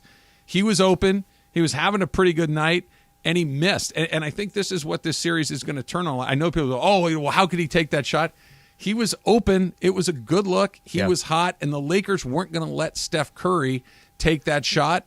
I think this is a credit to Darvin Ham, and sometimes it goes in, sometimes it doesn't, and it just didn't go in, and the Lakers win the game. You live with the results. I'll say this on the actual shot. You could have said, do you drive the ball? Do you maybe just go for 2 and then you play the foul game? They could have done a bunch of different things. Jordan Poole hit 6 threes. Jordan Poole was the most efficient three-point shooter in yesterday's game. He was 6 of 11 from the three-point line, which means before he missed that shot, he had hit 60% of his threes. So if you're the Lakers and you're trying as best as you can to say, let's at least not let Steph beat us, I agree with the game plan. When Jordan Poole's shot went up, I'll tell you what I thought. Oh, there's a very good chance that's going to go in. Sure. Right? It's Jordan Poole. It was deep. It was deep. And you could have said maybe take a dribble in. But Poole, that's kind of Jordan Poole. He is whatever Steph Curry is, he's a knockoff of Steph Curry. He's Kirkland Steph Curry. Yes, he's that, right? That's kind of that's the way he plays. But I think what you just said was the most important thing. If Steph takes that shot and Steph gets a wide open look, you're saying, guys, Steph Curry. Now, again, Jordan Poole's if Draymond took the shot, then I get it if people are saying, what the hell is he doing? Why did he take that shot? But I didn't really have a big issue with him getting the shot. It was a little bit deep, but the Lakers basically saying, it ain't going to be Steph. You got to take your chances. It was Take 2 steps forward, Jordan Poole, though. Take 2 steps forward. But you're not wrong, Em, but it's one of those things. I'm open. I've had a good night. I'm letting it go. It's rhythm. I got it. Exactly. I go. Exactly. And not, okay, it wasn't rushed. It was kind of in the flow of what they were trying to do. And you're right, Slee. When he squared up to let it go, I'm thinking, uh-oh. But when even it had gone down and the Lakers, I'm not going to be sitting here going, how in the world do you... You're going to live and die by that miss if you're the Lakers. It's fine. Sometimes the result is the one that you're hoping for, like last night, and sometimes it's just a guy that's not the best player on the court and knocks one down. I guarantee you, Minnesota, you're saying, look, Dennis Schroeder from a corner three to send this thing, I guess, to give the Lakers the lead. Yeah, let's do it. We'll live with it. Yeah, it went down. Harrison Barnes, they missed. Poole last night, they missed. It's a make or miss league. I know that's a cliche, but the Lakers played that right, and he missed, and they won. I'll give you one more example on that. Memphis Game 4. I'm sure they looked back after Bron hit that shot to tie the game. Anybody but Bron. Yes. Why didn't we collapse and let him kick it to Rui Hachimura for a 3, as an example? There's a handful of them. Anybody but that guy along the way. Let's try Torrance and Eddie this time. Eddie, you're on with Travis Lee. Hey, you guys. Thanks for having me on the show. Hey, really appreciate it. To just point out the fact that the Lakers got it done with their defense at Chase Center, but the Lakers' defense at Crypto.com Arena has been just off the chain this playoff. And I remember watching the Lakers when they were playing with Kobe and Shaq. We didn't really have home court advantage when other teams would come to play in L.A. It was more like the L.A. fans were a neutral site because we were so used to winning. We didn't cheer like other arenas. You know, when the Lakers would go play in Portland and go play in Utah, the fans would be yelling and screaming and going crazy. And then when they'd come to L.A., you know, excuse my language, we'd be a little bit bougie as far as our crowd, and we really didn't cheer hard until Kobe and Shaq started rolling. Eddie, you know, and I appreciate you calling in. You know what I think has happened? It's as simple as this. The reason why Sacramento Kings crowd is going to go crazy and they got such a great home court advantage, or a Utah Jazz or a Portland Trailblazers, you're not there all the time. Right. And I think the Lakers had reached a point. I get what he's saying. Lakers had reached a point with Kobe and Shaq as an example. It was like, all right, well, when are the NBA Finals? And it was, right. You're in the playoffs every single year. We had talked about this before the playoffs started. The Lakers had not had a sold-out Crypto.com arena in 10 years for a playoff game.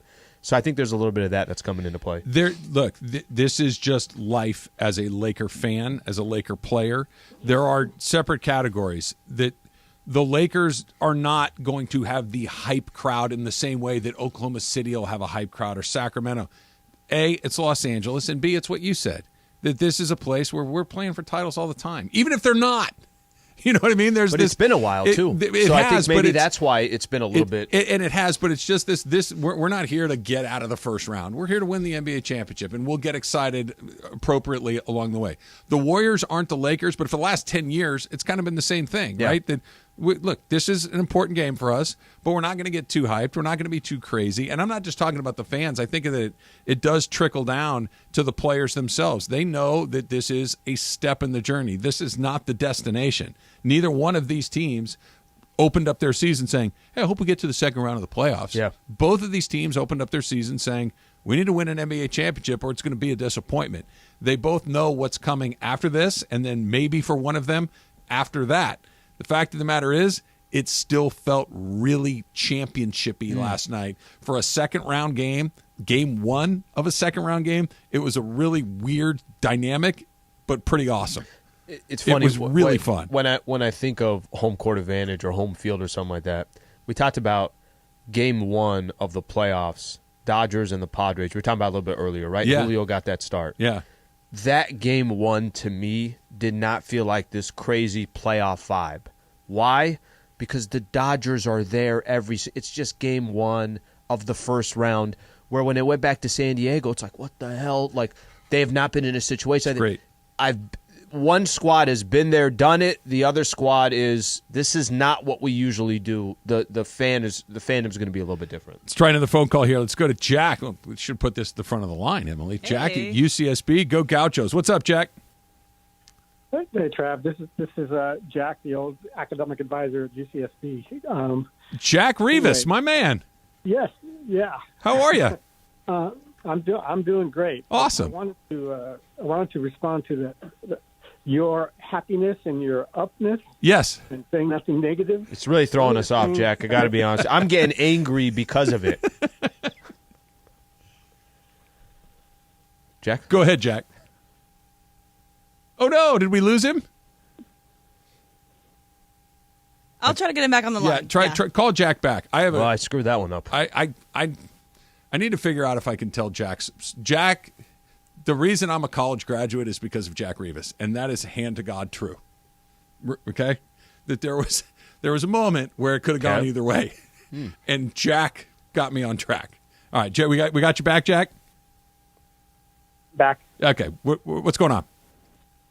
So when Sliwa brought up the fact that Darvin waited to put Vanderbilt back in the game, I got a little concerned when there were like 10, 11 points into the run. It's like, come on now, we got to put him back in, and he finally did. So that's the one down thing that I have about the game last night was Ham waited almost too long to put him back in, but I think he will learn from that. And like you two were alluding to a second ago, that's going to be his growth is how to fluctuate that offense-defense. Thanks, Jack. Good to hear your voice, my friend. Thanks for calling in. What do you make of that, Slade? Do you think he waited too long? Yeah, I do. I think he did. I think that was the one portion of the game where Vanderbilt was doing such a good job on Steph. Again, not blocking him, I'm a big dude, and I could hang as much as you're running. I'm a disruptor, and I thought he was doing that. Steph versus a Dennis Schroeder or D'Angelo Russell or Austin Reeves, they just don't have the size. Mm-hmm. So I think immediately you kind of lost some of that. And that run was going on, and he was sitting on the bench. It was like, let's get him back in. Yeah, they also had that run, though, too. Part of it was they needed some offense, right? And Jared Vanderbilt, as good as he was defensively, doesn't bring nearly as much to the table offensively as some of those other guys. Maybe you could have done it a minute or two sooner. I understand the point, but it worked out the way it was supposed to work out. It felt like he waited till the very end of when it was okay to make that change, but he didn't go past it. And look, maybe it's just results. They won, and we're all I'm feeling great about it. I'm in a good mood. Can't wait to do Factor Cap, and I need to figure out whether I can tell my Jack story or not. I'm going to run it by you first, and we'll see what we got. Factor Cap with them coming up next. It's Travis Lee, 710 ESPN.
Oh, that's cap. That's so cap, Dad. Everything I've said is a cap, but I'm going to go back. First of all, it's not a cap. It's no, it just is a cap. Welcome to Factor Cap. Hey guys, we've heard a couple promos today about how Rob Pelinka is going to be on with Mason and Island at 1:15 today, just for our show. Yep. And my first question for him would be, how did you feel about having your twin in the audience last night, or the arena last night? Is there a bigger Warriors? flex than saying people tell you that, you look a lot like Rob Lowe? Like, that's not a bad thing. That's not Larry the Cable Guy. Like, you look like Rob Lowe, probably makes you feel Kept pretty showing good. him split screen. They just had him on there. Rob Lowe still looks like he's 23 I and know. he's 60. Yeah, separated at birth, two Robs. Who's better? All right, so DeAndre was telling us about something that happened in his rec league game the other night. So there are two of our interns or people that work here that are on the same rec league team. So it's Parker and DeAndre. By the way, I got part of this story too. This exactly. this is a very, very interesting story. But let's go into So it's a championship game. A person on their team shoots a three, heavily contested. It was an awesome shot. It ties the game. Down by 3, hit a 3. We got a tie ball game. Now there's 5 seconds left. Exactly. Like that. And so DeAndre's running down the court, and there's a whistle, and he's like, what happened? So J.R. Parker here fouled a guy, gave him 2 shots, lost the championship. Okay. Fouled him how? Okay, let me, Trev. Let's get more of the details here. Explain. Let's go back to 2018. Bron is working on a 58-8 against the Golden State Warriors, and they need game number 1. Okay. A free throw is missed. J.R. Smith grabs the rebound and runs towards the other way because he thinks they're up. Right. Parker, my buddy over there, thought they were down and needed to foul. What really happened was the game was tied, and those 2 free throws cost them the game. Parker, Exactly. come on, buddy. All right, so here's my statement. You can hold resentment against somebody for something that happens at a rec league game. Travis, Factor Cap. I'm going to give a little Parker a little grace here. I would not. Parker, don't look at me. I would give him a very hard time. I would make him buy the beers after the game. I would make him buy the pizza after the game or whatever it is you're going to do. But look, Parker, I'm sure, feels awful about this. I'm sure that this is something that you guys are going to bust his what's about for the foreseeable future. But no, I could still hang out with Parker. All right, I'm fact on this one. It's going to take a long time, and I think DeAndre is on the same page here. DeAndre doesn't look like a happy camper. Doesn't look like he wants to talk to Parker. Trav, here's the thing. You just got to know the score. That's all we're asking it's for. not a huge ask. We're not asking for too much. I mean, if they're down 1 and Parker takes a shot at the buzzer and misses it, okay, it happens. You missed the shot. He fouled in a tie game. Look, it's a mistake. It happens. But this could just boil down to the fact that Parker's never made me look bad in a photograph like DeAndre has, so I'm falling on his side of the deal. It could be that. DeAndre and I still have bad blood. Fact, M. It's fact. All right, Taylor. No, Cap, no hard feelings on this. Parker, this kind of thing happens to everybody. But if I'm DeAndre, the next time it's time to sign up for a rec league, I'm probably switching gyms, losing Parker's number, and forgetting about the whole thing. Yeah, there'll be redemption for Team Saucy. I don't know if you guys know the answer to this or not. Is Parker a contributor to this team, or is he just along for the ride? Do we know? He's got 5 fouls. That's what I'm asking. Yep. Is he just there to get his 5 fouls? He's more of like a 3-and-D guy, but he doesn't really take threes. We'll get the info in the break. Yeah, DeAndre, I know, played college basketball, so I have a feeling DeAndre is a valuable member of the team, that he's doing some work here. No, I think Parker does work. Okay. He does work. We'll find out. Because if you're just there to be the 5th guy, because they needed a guy, and you did it, you should be shunned forever. If you contribute, then you get to live. All right, so a story came out in the Washington Post about something that happened over the NFL draft. So the Pittsburgh Steelers moved up from 14th to 17th to draft offensive lineman Broderick Jones. Really good pick. Everyone really thought it was a great steal. But apparently, the Jets had also been involved with this. But Belichick, an NFL GM, said that Belichick did it just to F the Jets. That Bill will try to screw them over any chance he gets, and he knew exactly what he was doing. So essentially, Bill Belichick wanted to F the Jets, therefore gave the offensive lineman to the Steelers. All right, so this is a fantastic power move from Bill Belichick. Alan, Fedra Cap. This is tough here, and I'll tell you why. I think once you start worrying about the other side, The biggest flex you can have is not paying attention to who your competition is because you're so worried about yourself. And that actually was the Patriots for a really, really long time. Why should Bill Belichick care about the Jets? He shouldn't. He's Bill Belichick. They are the New England Patriots. Part of what makes some of these franchises so great, I don't think the Golden State Warriors should be worried about the Sacramento Kings. Even though they had a good series, they're the Golden State Warriors. The Lakers should not be worried about a franchise that had the Clippers, as an example. So I don't think it's a power move. I think the power move is, I don't care what you guys do because we're going to find a way to win either way.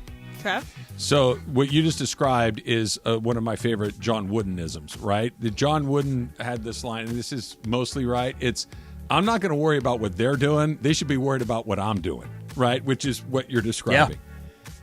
Bill Belichick, there's bad blood between him and the Jets that goes back decades, right? I can appreciate a good grudge, a feud, bad blood, and never letting it go because remember he was the head coach of the Jets for like an hour, and then he walked in and said, oh, by the way, I resign as the Jets, and 10 minutes later he was the head coach of the Patriots and has been there ever since.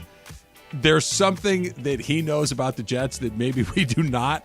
Like, I've asked Key about it. He's never really, I don't know if Key knows or he just won't tell me, but there's something in the Jets Belichick history that he is never going to let it go, and it is a power move. Taylor? Are any of those people in the organization still there? I mean, I don't know. The ownership of the Jets has been there a long time. I think I'm going to go Cap on this. It feels like it's, I don't know. Bitterness is not a good look for Belichick in his old age. Yeah, and he could have gotten more for it. The Steelers didn't have to give up a ton. I think it was like the 102nd pick is all they had to give away. But who knows? But the Steelers got Broderick Jones, and I'm happy about that. So Pat Bev said in his podcast that 50% of basketball players don't love basketball. That's just, I guess, his very scientific number about people's love. But you think that this is true with every job. Taylor, Fetcher Cap. I think fact. Yeah, there's varying degrees of love and different definitions. I think Pat Bev, the way he came into the league, he probably has a lot more passion for the game than the regular, I don't know, AAU guy that came up. But I think this is true. Yeah, fact. Trev? I don't know if it's 50%, but generally speaking, I think it's true. I mean, we've all seen Ben Simmons exist in the league for a long time. There are guys that are given gifts, whether it's basketball gifts or other things. You might be, very good at playing music, but you don't love music, but you realize this is a way that you can make a living and take care of your family or whatever it may be. I think you're very, very lucky if you find something that you love to do that actually becomes your occupation. It doesn't really go that way very often where your passion becomes your livelihood. Yeah. I count myself among that group where I get to talk about the Lakers and the Dodgers and the Rams every day. Sure, yeah, sign me up for that. I'm passionate about that. I feel great about it. I don't know if everybody can say the same thing. Definitely fact. I think it's probably even a higher number. I think what ends up happening, and I'll use the NBA as an example, it becomes such a business to where now it's not about just playing the game that you love. It's not about just playing the game that you looked at when you were a kid playing in your driveway. It becomes a business. And anytime business gets involved, then it's going to add other elements that, wait a minute, it wasn't like that when I played in high school. It wasn't like that when I played in college. Your job. Trev, you might love your job, and then it comes down to you're negotiating a new contract, and you feel like, man, you know what? How come I'm not getting this? I'm not getting it. This just kind of, I think, comes with the territory of any job. It becomes a job. You could still love what you're doing, but I think there's definitely a higher number than 50%. All right, so Met Gala was on Monday night, and obviously it's one of the most exclusive parties Come on. In the world. But if you were invited, I know it isn't all of our things, but if you were invited to the Met Gala, you would use it as a chance to go all out, be as camp as possible, go as crazy as possible with your costume. That would be your chance. So if you went to the Met Gala, you would go all out. Travis, Fetcher Cap. Cap. I would go like super, super nice and like give me a Tom Ford suit, right? Just really clean line suit. It looks classic, just clean, classic. I'm not going with like, wasn't it Odell that went to this thing a couple of years ago and he went super over the top? We've seen Russell Westbrook, I think, has been before, and he's gone super over the top. He was there on Monday. Yeah, that's not my jam at all. I want to go very clean, classic, elegant. I would do something like that. Well, you guys know, listen, I'm naturally by personality, I'm loud. I want a lot of That's what I attention. think of when I want to get as much people's eyes looking at me. I'm with Trav on this one. I think a classy look. I think a clean look. I would go something like that, and but nothing too crazy or loud. Taylor? Come on, Taylor, Fact, go loud. I'm pulling a page from Jared Leto's book. I think I'm going to come out and announce my love for being a furry at the Met Gala. And You already did that yesterday. Yeah, that's old news. I'm going as a cat, guys. Emily, would you go big? I think I would trust a very good stylist to see what is the best thing for me. But Okay, I think so- go big is better than going small because go then that. you at least you have something. So somebody says to you, you're a stylist you trust, right? And they come in and say, Emily, what we're going to do is we're going to dress you up as a peacock, and you're going to have this giant thing of feathers behind your head, and it's going to be blue and Yeah. green and turquoise and all. You'd be in on I'll that? be talked about. If it's the only time you get invited to the Met Gala, you might as well go all out because you might go too hard and people don't want you back. You know what she needs too? She needs like a button where it's you doing the peacock every time she presses it. Yep, just like that every Exactly. time. Every time. So It'd be messy. Mace I weighed don't in wanna and he be said dressed like a peacock. that he would want to be wear what Lil Nas X wore, and so I don't know if anybody else saw what Lil Nas X wore, but he essentially wore a Speedo, Okay. but it was head to toe like silver crusted diamonds all over his body. So that's what Mace wants to do. Oh, Slee showing me a picture. Yeah, that's not for me. Yeah. That's not. It almost looks like an avatar made out of rhinestones. Yeah. Why does he have to Yeah. wait to the Met Gala? He should just come in tomorrow with Go it. to Circle K and get a big gulp. Just throw that thing on and head on down. All right, Rob Pelinka's coming on with Mason and Ireland at 1:15. The Kings got Executive of the Year. Did they get it wrong? That's next. It's Travis Slee, 710.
Each weekday, 10 a.m. to 1 p.m., this is Travis and Sliwa on 710 ESPN. So, quick update, Al, on Parker and his role with the team. Emily, what's the name of their squad? Saucy something? Saucy somethings. Team Saucy? Team Saucy? So Team Saucy, Parker's a starter on Team Saucy, so he's obviously a regular part of what they do. Lineup. Yeah, so if he's one of the 5, then you got to cut him a little bit of grace. My question is that I have is how many days rest did they have in between the last rec game and this game? Because this is the round 2. Right, for them, too. This is... that's one of those, they blow the whistle, and everybody's looking at you like, what, we needed a foul, right? No, dude. Cool. Guys, I'm going to take off. Go to Yard House.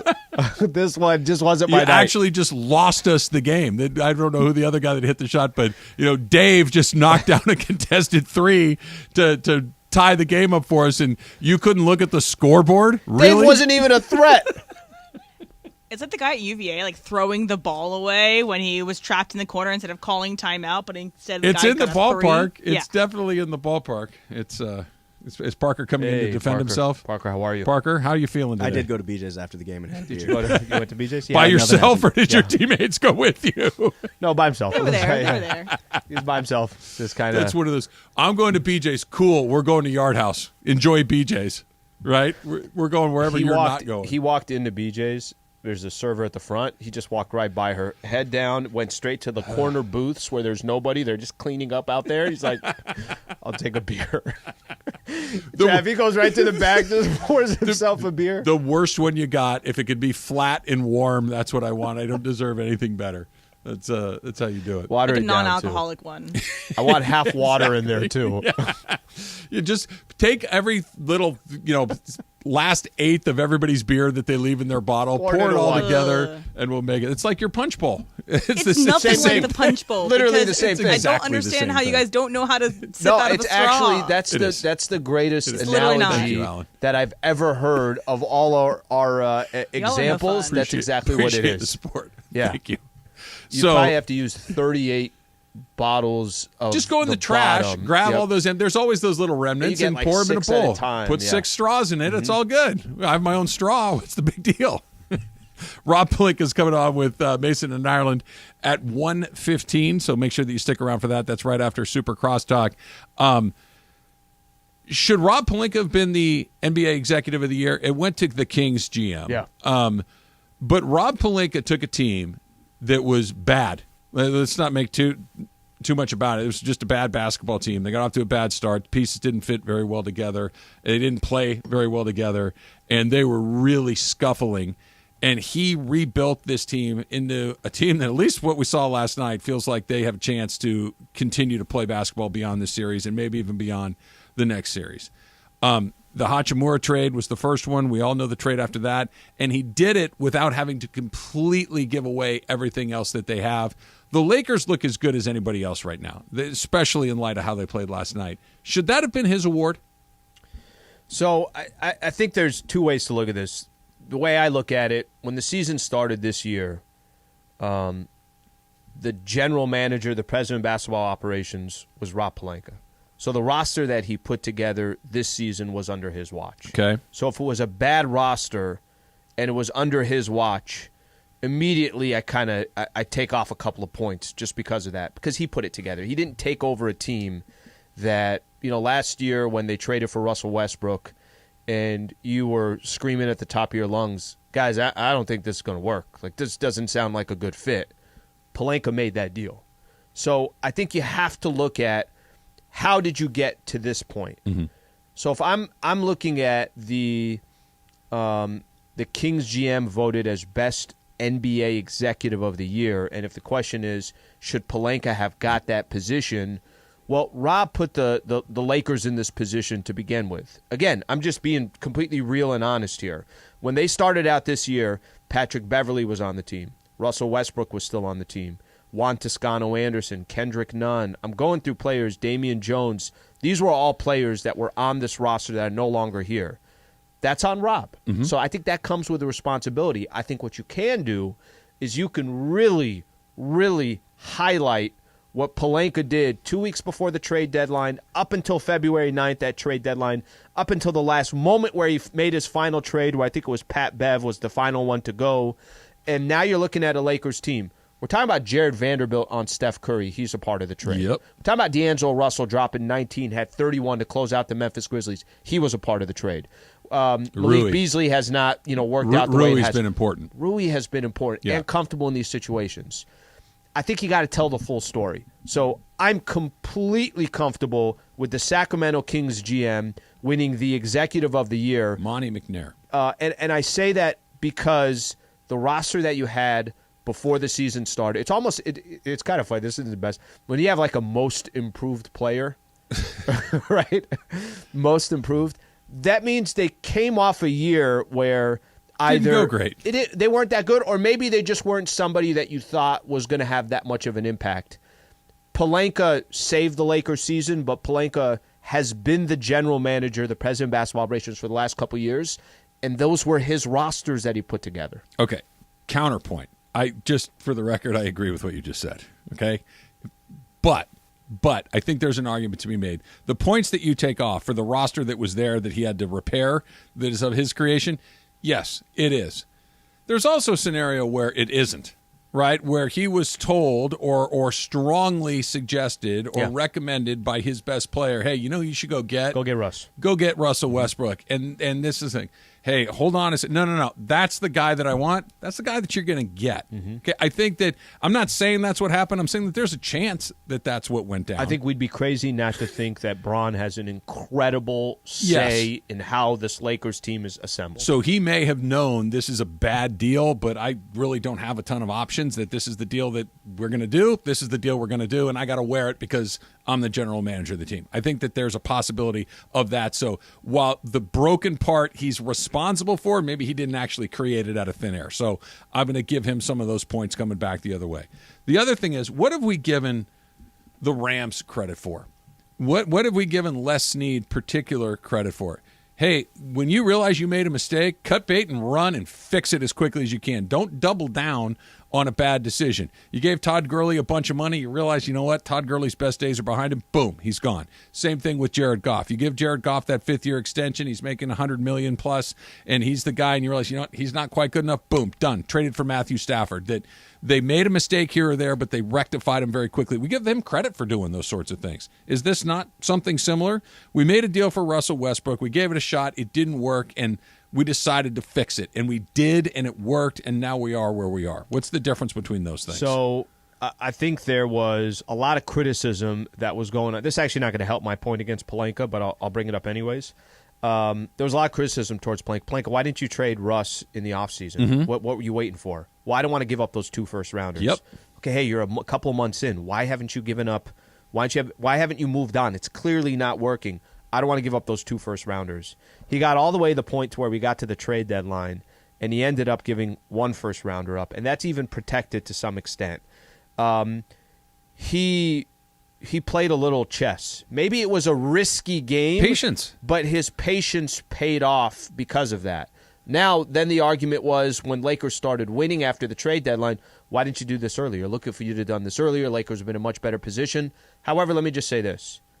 They stole home court after 1 game against Memphis. Mm-hmm. They stole home court against the Golden State Warriors after 1 game. So home court has not been the difference. If that was going to, not yet position the Lakers, that has not been the difference yet. I get what you're saying. I think it's fair what you're saying, but I think that, if we're going to say, well, Bron had a lot of influence in that, you are also the president of basketball operations and can tell LeBron James. I'll give an example to it. The situation with Kyrie before the trade deadline. The Lakers did not trade for Kyrie. Maybe they wanted Kyrie, and Brooklyn wasn't going to trade him to where he wanted to go. But look at what has resulted into that, and Kyrie was sitting across the Lakers bench in Game 6 because he's not playing in the playoffs. Again, Rob Pelinka is going to be on with Mason and Ireland coming up at 1:15. You're going to want to make sure that you're here for that. The idea of, well, you should have done it sooner. Well, okay, that's not an unreasonable point, but wouldn't you rather pay less than more? The price earlier was more expensive. That second first-round pick that we're talking about probably has to be in there to make that deal. He made the best deal at the lowest price that you could. That's kind of the game, right? In a perfect and it world, feels like they stole a Vanderbilt in the deal. Rui Hachimura wasn't really being used because they were using Kuzma. They also got guys that you feel like, hey, they could be on this roster next year. And they built a team that fits together, that makes sense. When you watch them play last night, there's a specific way that they play. They don't shoot a lot of threes. They're not a great shooting team. They're really big. They're pretty good defensively. And when you get Anthony Davis playing like that, forget about it. Forget about it. The downside, he did play 44 minutes last night. Let's do that next. It's Travis Lee, 710.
ESPN. A good karma brands radio station.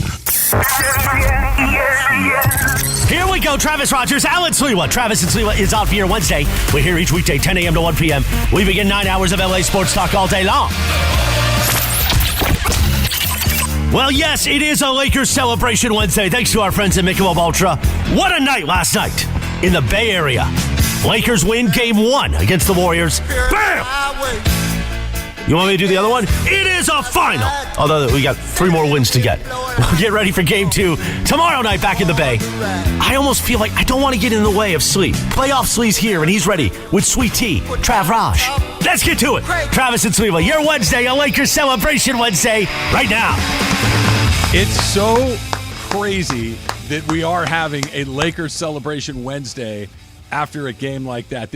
It's the second round of the playoffs that they won against the defending champs, and everybody feels pretty darn good about it. It's awesome. It is so unexpected. We were just talking about Rob Pelinka putting the team together. He's coming up with Mason and Ireland at 1:15. Last night, Slee, it's funny. I turned on the TV to watch it, and I saw like this sea of yellow, and just for a half a second, I forgot that the game was on the road. And I'm like, wow, it's not like Laker fans to be all decked out in the same. I'm like, oh no, they're in Golden State. It had a feeling like a finals game, and I don't know if it's just because it's Steph and LeBron. Some of that, for yeah, sure. Some of that. The defending champs against the one of the goats. There was something in the air for that game that I have never seen outside of a championship game, and sure as you know what, I've never seen in a game 1 of the second round of a 4-round championship. This isn't even the penultimate round. It's the second round. It's the conference semis, and it felt like a heavyweight championship fight. It's a bad example because remember when the Lakers would be in the Western Conference Finals, and you knew and this is not the case because the Denver Nuggets are elite. Sure. Put them to the side. But do you remember when the Lakers would play Portland in the Western Conference Finals? Sacramento. And the Sacramento Kings, the San Antonio Spurs. Sure. And the winner of that would go to the finals. And it's Orlando, basically Indiana. Right. Philly. Philly. Yep. Yeah. New Jersey at the time, the Nets. Oh, boy. They got, right? Where did they get smacked 3 years in a row? Something like that, right? But you almost just kind of knew that whoever comes out of this series is probably going to win the NBA championship.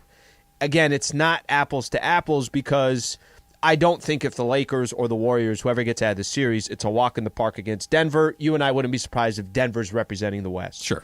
But it has that feel to it that and there is some to it. It's because the Golden State Warriors are the defending NBA champions that the Golden State Warriors have been the class of the NBA for the last 10 years. That LeBron James faced the Warriors 4 years in a row in the NBA Finals when he was a member of the Cleveland Cavaliers.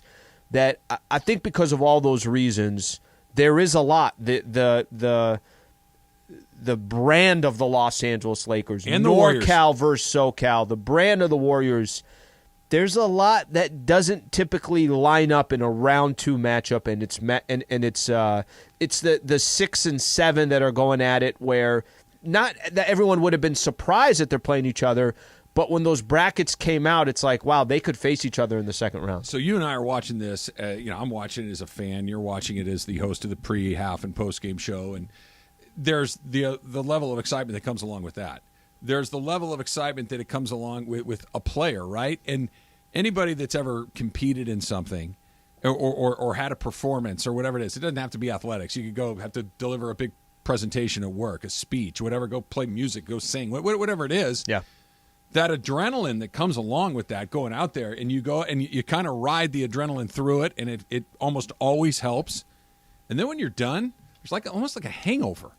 That extra little buzz that comes along with those big moments helps you in the moment, but also there's a bit of a crash after something like that. So the crash that comes along with it, Anthony Davis played 44 minutes. LeBron James played 40 minutes. The Lakers did come into that game pretty darn fresh, considering they hadn't played since Friday. The Warriors were not particularly fresh. They've been going every other day for the last week or so. They're going to continue to go every other day for the remainder of this series. The Lakers spent a lot of proverbial money to win that game last night, a lot of energy, a lot of emotional energy, a lot of emotional expenditure. I wonder if there isn't a little bit of that crash, a little bit of that hangover going into game 2, both physical and mental. So I think the Lakers are they're in an interesting spot. You remember in game 5, Lakers-Memphis in Memphis. There was a stage of that game where the Lakers cut it all the way down to 1. Mm-hmm. Anthony Davis went out of the game. They tried to get him some rest. And instantly the Grizzlies went on I know they closed out the quarter on an 18-2 run, but I think the run was a lot bigger. AD was out for a large stretch of that. I remember after the game, they were talking about Game 6, and the question came to Darvin Ham, how should you use Anthony Davis in those situations? He's like, listen, we're in the playoffs. I got to play him. I don't know if there's a tomorrow coming. So the reason why I bring that up to you is because I don't think the Lakers are in a position where if AD plays 35 minutes, they're not winning the game, right? If Bron plays 35 minutes, there's a good chance they're probably not winning that game. And I'm talking about yesterday specifically. I'm with you. So if if AD has to play 44 minutes, it might cost them. In the next game, it might cost them a little bit. Yep. But I don't think there's another option. I don't think there's a way that you come through the series. Let's put it this way. If they end up losing the series against the Warriors, it can't be because you were resting Anthony Davis in key situations or trying to get him some pockets of rest. It's a catch-22, right? The only way they win the series is by riding Anthony Davis. We saw it last night. Last night was a perfect example of what they are and what they can do when he's at his best. I'm telling you, if he plays like that at least 4 times in any series, Lakers are going to win the whole thing. There's no answer for what he does. There is not. The same way that when Jokic is great, there's no answer. Or Giannis, that when they're at their peak, there's no stopping him. Anthony Davis had one of those moments last night. The problem is, every time you really ask him to be that guy, it feels like it's less likely to happen the game after that or the game after that. But the problem is, if he doesn't do it, you're not going to win anyway. If you don't play him if he plays 40 minutes last night, they probably lose that game. He was that important to what they do. You play him 44 minutes a night, he might be running on empty in the next game, or he might be more likely to have one of those little nagging things that pop up with him occasionally pop up, that they're in a really tricky spot. It's just bleep it, play him as much as you can, hope that he's the best version of himself, because that's the only way you're going to win. If you try to get cute with it, hide him on the bench for a minute or two here. You try to, we're just, we'll put Mo Bamba in or whoever, Wendy Gabriel, whoever it might be. Just buy me a minute or two here or there. You could end up losing a game and losing a series. There's no good answer to this. The reason, or one of the many reasons that 14-0 run started was because they're gassed. This is the end of the fourth quarter. If they had gotten rest at all, maybe that 14-0 run wouldn't have happened. If AD had a little bit of rest in the third, a little bit of rest in the fourth, or if Darvin had pulled him out a little bit in that 14-0 run and then put him back in. I think that there's no one solution to this, but it's really, really costly down the line. I think I tell you what would have been costly. More costly would have been you played the way you played yesterday. You had the free throw differential. You had the points in the paint advantage. You made them all. That AD had to play 44. He had this excellent game that you got your three guards giving you close to 50 points going at the other guards of the Warriors, and you are down 0-1.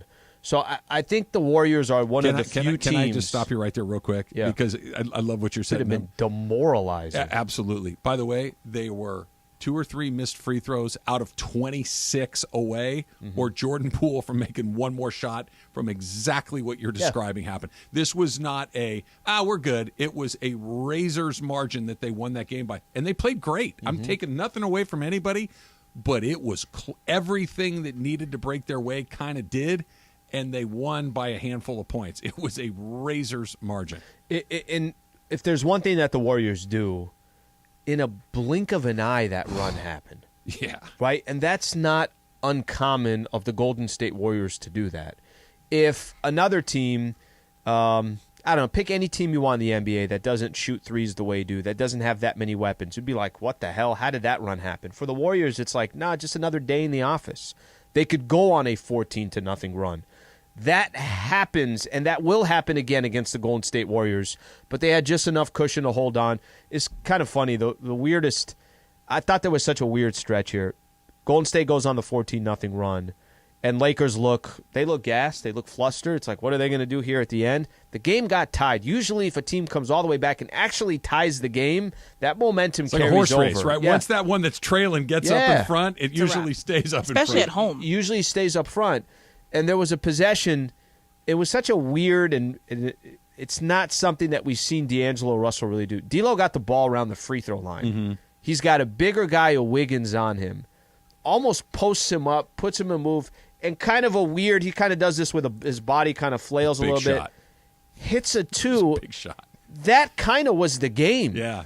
They still had their chances, the Warriors did, but if that shot doesn't go in and now Golden State actually goes up by 2, maybe they don't win that game. It's a really fascinating series, and I don't feel any differently about the series than I did before last night's game. I thought it's going to go 7 games, and it's going to come down to some free throws. It's going to come down to make or miss in big moments, and it's going to come down to the very best players who's just a little bit better than the other very best player. Last night it was the Lakers.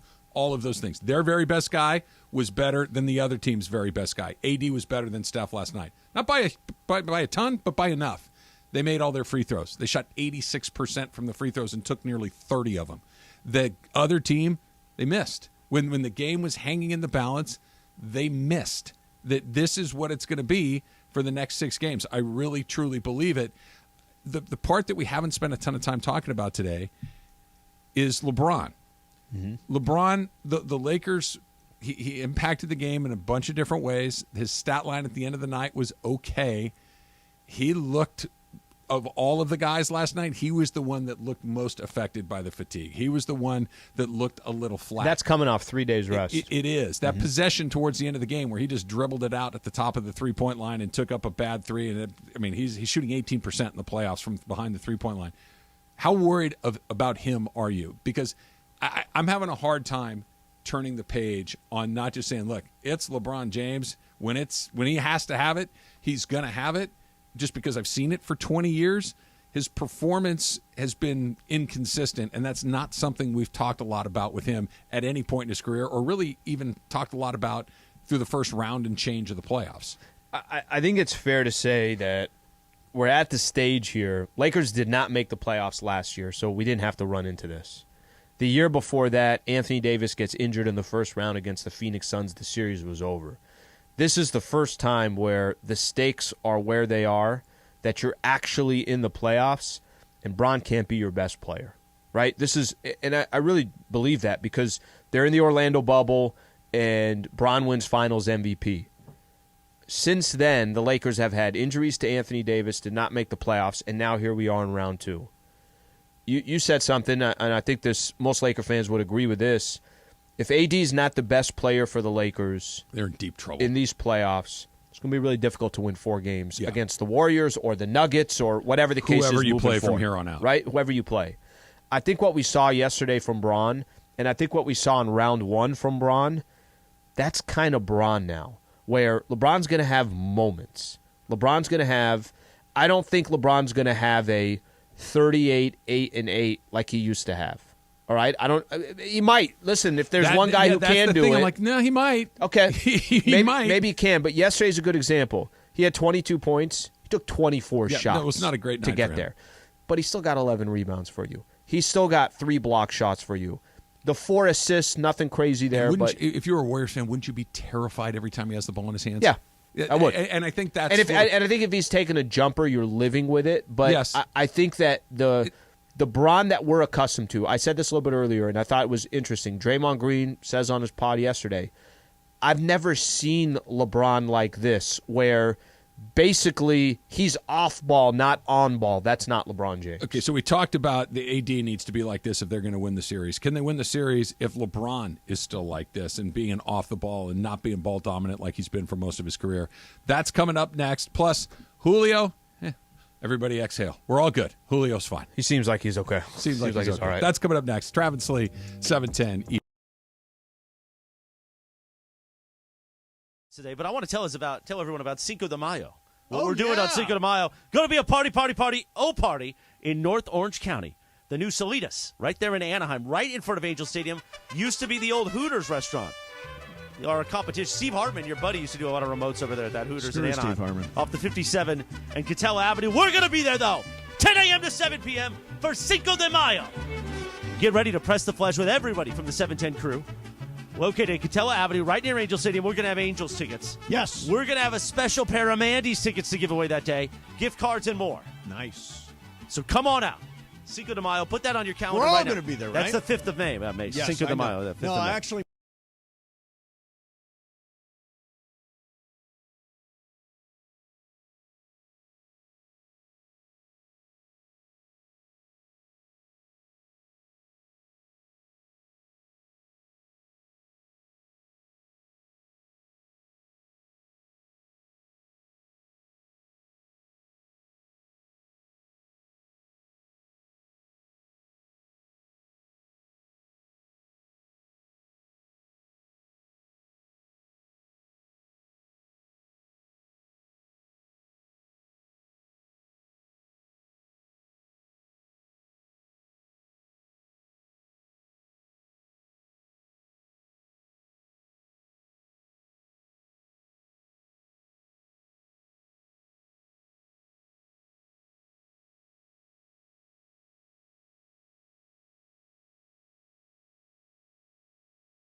So you getting used to it, Al?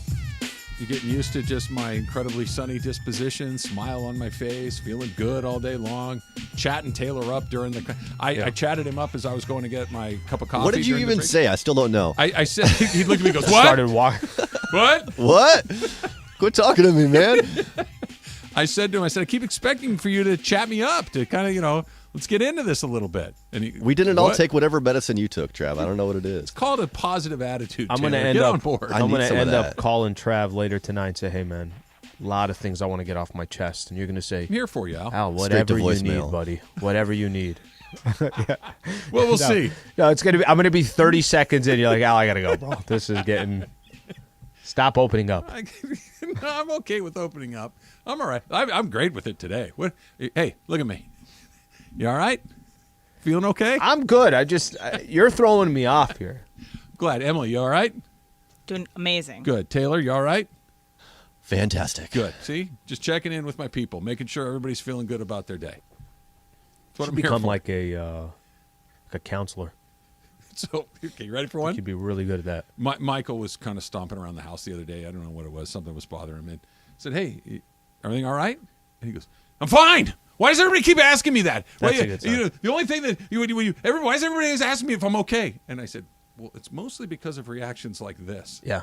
And he goes, okay, that's fair.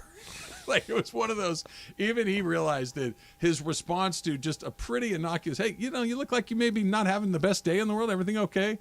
Boom. It's like those are always signs that maybe something's wrong. 17, boy, lot going on in the world. Could have been one of those things. So just like to make sure that we're all having those people. You can check in with all of us on Friday, Cinco de Mayo. You can meet us in the OC. ESPNLA is taking over Salida Tacos and Margaritas in Anaheim for a Cinco de Mayo fiesta. We're giving away tickets to the Angels that night. We're giving away Mandy Awards tickets, Salida gift cards, and more, starting with our show at 10 a.m. Me and Slee, Mason and Ireland, Sedano and Cap, we're all going to be there. The entire 710 crew at Anaheim's hottest new restaurant, Salida Tacos and Margaritas. Light the fire within and feed your soul. Thanks to our partners Coors Light and Dos Hombres Mezcal. So you were talking about, I thought it was really interesting, about LeBron in that he's doing something that we've been talking about him doing this for really going back to his Miami days, but it's actually finally starting to happen. He's playing without the basketball in his hands far more frequently. Yeah, he's playing off the ball, and I think it's part of, I think, the Lakers' strategy. I think when Polanco went out, we were talking about Polanco a little bit earlier, can you go get another playmaker? Okay, D'Angelo Russell's technically that. Austin Reeves was coming off the bench. Can Austin Reeves come into the starting lineup? There's another playmaker for you. It's not all on Bron the way it used to be. Bron used to just have shooters around him and a big and let me kind of orchestrate everything. He's at a stage in his career where even Trav, if there are times where he's playing off ball, you know what he might be doing? Guys, I need a breather. I'm on the court, but I need to rest for a second. And then there might be times where he's got the ball in his hands, but one of the things I think I could take away from Bron is he's known as being a really good leader in the game, right? He's known as setting everybody up. That's kind of been LeBron's game. He broke the scoring title. Still, it's crazy to me. He's top 5 in assists all time. So there's certain characteristics that come with his game. He's at a stage now where you can tell, D'Lo, I need you to go get a couple. Mm-hmm. Reeves, go screen and roll with Anthony Davis, and I'm going to be over here on the side. That's not a Bron that we're accustomed to. I guess the question that you were asking coming into the break was, can they win 4 games, at least in this series, with him being like that? Because if they are going to do it, well, AD's got to be the best player on both sides of the floor. AD's got to be delivering night in and night out. Mm-hmm. Bron's still going to get 20 or 25 and maybe 30. I don't think that's out of the ordinary. But they had 50 points from the backcourt yesterday, 48 points from the backcourt. Are you going to get that in game 2? Probably not. Is Dennis Schroeder going to give you 19 again? Yeah. Probably not. Probably right? not. So the question is going to be, is that a sustainable strategy? I just don't know if you can have him be inconsistent. He can. There's no question in my mind he can still be really good when he has to be really. We saw it in.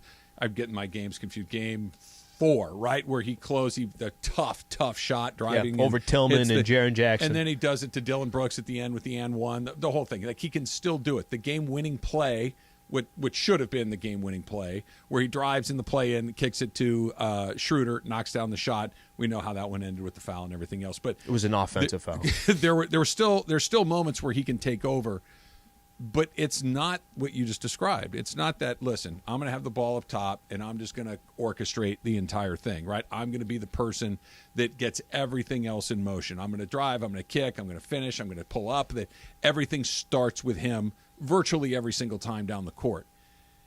Those other guys have played incredibly well last night. They played pretty well in the postseason collectively.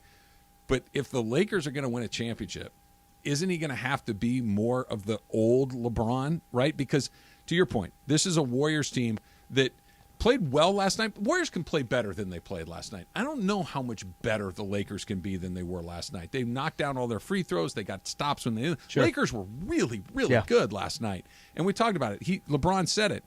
The Warriors are going to take advantage of your mistakes. The Lakers didn't make a ton of mistakes last night, and they won by a handful of points. It was the Warriors had a chance to tie the game on what was essentially the last possession of the night. LeBron has to be better. I'm not questioning can he. I know that he can, but if you're be more efficient, if you're getting a bunch of nights where he's taken 24 shots to score 25 points, and you're getting some more of those possessions like the end of the game where he's just dribbling down the clock and taking kind of a flat-footed three. Mm-hmm. That's not a winning recipe 4 times in 7 games, almost despite what Anthony Davis does, because Anthony Davis gave you an A+++, and they only won by a handful of points. So what if Bron can do this? I think last night is a good example. That's not a game you're going to look at and say, remember when Bron on a Tuesday night in Game 1 took over against the Warriors? He didn't do that. Right. But let's say Bron can Bron have a Game 3, it's at Crypto, where he's got a good night, an efficient night. He plays solid basketball. He's 9 of 15 from the field. I'm just throwing out numbers, right? 27 points, 7 rebounds, 7 assists. I don't think it's crazy for Bron not to have a night. I just don't think he could do it every night. So I think that they stole Game 1 with Bron playing. Does he have to do it every? I mean, maybe not every night, but frequently. This is the way that I would describe it. If Bron has a bad night, and D'Angelo and Dennis Schroeder and Rui Hachimura and Austin Reeves, all these guys are not good. Let's just say they're the average. They're not good. They're not bad. They're just exactly what they typically are. Nothing better. Then it's not worse. good enough. Then they're in trouble. Then it's not good enough. So I think, and yesterday, you had players that exceeded their expectations. Or I don't think D'Angelo exceeded his expectations. D'Angelo had what he should have had yesterday. That's when they brought him in. That's what he's supposed to be. But he hasn't always been that. He doesn't have to be 31 points. 19 and 6 is a nice number for D'Angelo Russell. But Schroeder excelled his expectations. Anthony Davis played better than I think most people thought too. Let's try a call here. Let's go to Taylor's neck of the woods. Let's go to Torrance and Eric. Eric, you're on with Trav and Slee. What's up? Hey, guys. What's up, Travis? You know what? I'm going to tell you right now, I think less is more. I was one of those guys who always was down on LeBron because of the fact that I felt like he always felt like he had to be the hero, saving the games and the whole deal. In this instance, I think that what LeBron is doing, regardless of his shooting stats, I think adds more value to the team because now there's balanced scoring. I think the players play with more intensity, more defense, and it just brings the most out of everybody. When he's more ball dominant or he's overshadowing everybody and he's having a great night, I personally think that works against the team and more in favor of the opponent. In this case here, I truly think that regardless of Bron's scoring, if he's playing downhill, he's getting to the basket, layups, and doing the easy things and helping get putbacks and rebounding, the Lakers will go far. They could possibly win this whole thing. Regardless of that, I think the role players, I think we're going to get consistent play. Reeves, I've been high on Reeves from day one when he was just a rookie with the Lakers. That dude, if he continues to play like he's playing and Russell shows up for the guy that we've been wanting, I don't think the Lakers have a problem from this point forward. Thanks for the call, Chris. There's a lot of good stuff in there. So role players are role players because they don't do what he just said, right? Role players are typically not consistent. That's what makes them role players. Otherwise, they'd be stars, right? Stars are the guys that just kind of give you that line over and over and over again. So to say that you're going to get the same thing from Hachimura and Schroeder and Reeves and D'Angelo, and D'Angelo's better than a role player. Yeah, he's in between.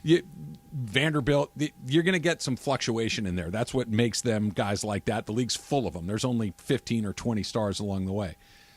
I agree with what he's saying, Slee, but there's a question, and what I agree with is the Lakers are better when LeBron doesn't have to be ball dominant and do all the things that have made LeBron James for the last 20 years. I agree. They're better when he doesn't have to do that. But are the Lakers doing that by design or out of necessity? That's the question. By design, it's like, hey, look, let's pick LeBron some spots over here. He's not shooting the ball well. We need to get him some rest. And Anthony Davis is able to do this, and these other guys are doing it. This is by design, or, hey, man, I'm just out of gas. And there's no other choice. We have to do this because I can't do it as often as I want, as opposed to I choose not to do it. Those are very different things. Can I tell you what I feel? I think it's by design. I really hope do. So. I feel like it's by design. I'll give you some examples. Yesterday in the third quarter, it was by design that D'Lo was, you could tell the team was like, go. And D'Angelo was kind of getting his rhythm. They had to make a substitution. They had to put bring Gary Payton in. Hey, you got to guard D'Angelo Russell, which now takes away a little bit of an offense for them. But you could tell Austin Reeves has had moments in the playoffs where it's like, Reeves, go. I do feel like there's a little bit of design to it. I love how comfortable everybody looked last night. Yeah. Like right on down the line. Jared Vanderbilt, Austin Reeves, Dennis Schroeder, D'Angelo Russell. There wasn't anybody that's like, oh, that's Clay and Steph and Draymond. That's Steve Kerr. We're in their building. There's a lot of pressure. And guys tighten up in that situation all the time. They really do. Doesn't that start at the top where it's, and I say the top, I'm really talking about LeBron, that LeBron kind of sets that tone of, guys, we're good. When your best player, one of the greatest players to ever do it, can set this, let's use Memphis as an example. Did the Grizzlies ever have that person that say, guys, chill, relax, we got this. I've been through this, follow my lead, this, that. This is all Bron has done. And I do feel there is a little bit of, hey, Bron and AD are on our team. All we have to do is follow them, listen to them. They've done it before. Look how many rings Bron has. And I really do feel like that trickles down. It helps, but it's still the first. You can tell me, hey, listen, this is going to be fine. I've jumped out of this plane 10,000 times. I've landed safely 10,000 times. You're good, man. I was in the Green Berets for 10 years. I'm a Navy SEAL. I know how to do this. Yeah, but I've never jumped out of a plane. I'm going to be terrified. Okay, right? I mean, you can tell me, you can do all of these things, but when I got to throw my ass over that ledge out of the plane, I'm scared to death. And they didn't look scared to death. No, they looked like they were comfortable. They looked like they were ready to go. That's actually a good observation. It's actually a really, really good sign for what you hope they not just look like, but what you're hoping that inside how they feel. It's like, all right, everything's calm, cool, and collective. Another good sign, Julio Urias looked like himself last night. Let's talk a little Dodger baseball on the other side. That's coming up. It's Travis Slee, 710.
The show that begins 9 hours of LA sports talk all day long. Each weekday, 10 a.m. to 1 p.m.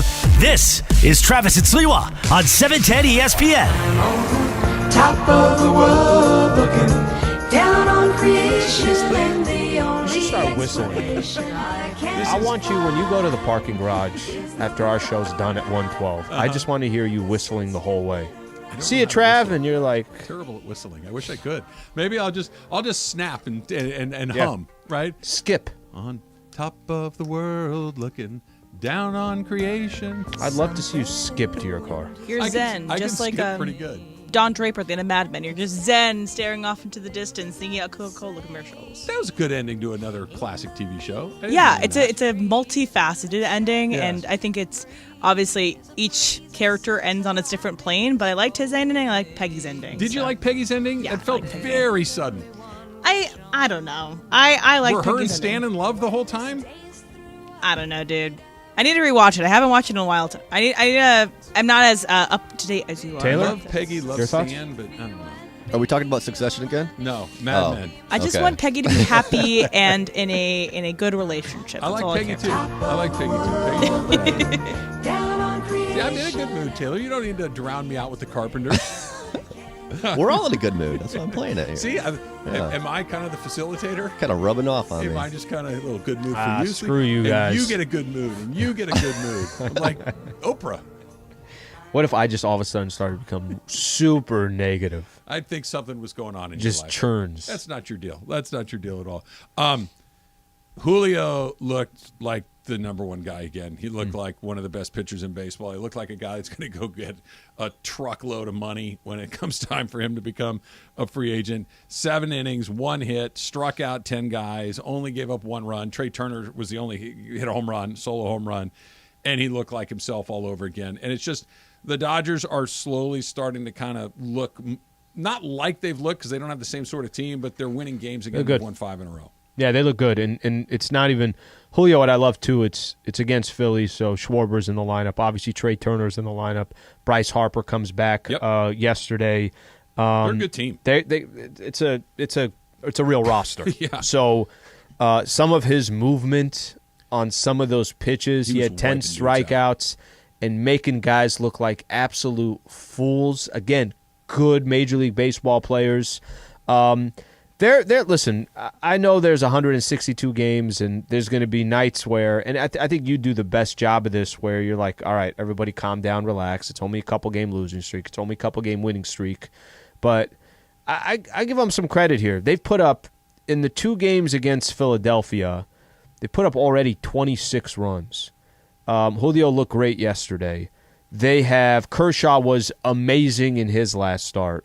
I think there's a little bit of momentum right now going for the Dodgers. It's not the first time they've been up in the division, but that there's a little bit of a cushion where it's not Arizona by half a game or Dodgers by half a game, or it's 1 game separating all 3 teams. Won 5 in a row. It's a nice little stretch here for them. They've won 5 in a row because they've pitched well, and they're getting hits from guys that aren't just at the very top of the lineup. Will Smith coming back, just Changes. the way that he Yeah. extends it, everything, and he's hot. Which you're going to have hot weeks, you're going to have cold weeks, months, but he's another guy you have to be careful when you pitch to him. Miguel Vargas is starting to look like that guy. 4 hits yesterday. 4 hits, and everybody's saying this guy's hit everywhere he's ever been. This is the first time it's been a bit of a struggle. Took him a month and change to kind of figure it out, but he's looking like a guy that can hit. Outman doesn't seem to be too far over his skis. He's not white Great hot play like in he center was. yesterday, too. He's just Good a on the really, defensive just side. a really good player, and you're going to get another dose of what makes them them this afternoon. Dodgers play this afternoon at 1:15 or 1:10 or whatever it is. Gavin Stone is going to make his major league debut. The Dodgers, Gavin Stone is one of those guys that you talk to people, it's like, no, this guy's the real deal. He's wildly competitive. He's got great stuff. He's very smart. He's competitive, all of this stuff. He's their second best pitching project behind Bobby Miller, who has not pitched in the big leagues yet. They have also got Michael Grove, who has pitched in the big leagues and has had some success. They've also got Ryan Pepia, who has pitched in the big leagues and has success. That's not Buehler or Urias or Kershaw or May or Gonsolin. They have 10 guys that have options, and that's why when it comes time to Max Scherzer, no, we're not going to pay you $40 million at 40 years. We're not going to do that because the odds of one of these guys being really good is almost a lock. The odds of 2 of these guys being really good, yeah, maybe. 3 of them, not out of the realm of one of these guys will turn out to be not much, right? That's just the law of the way it goes. But you can hang your hat on one of these guys turning out to a very good pitcher. You're going to see the next guy in the chain pitch today. He might get bombed out. He might throw a 2-hitter. I have no idea what it's going to be. But it's another guy that you can throw out there that you don't have to go spend all that money on one of those players that's a little past his prime or going to be past his prime.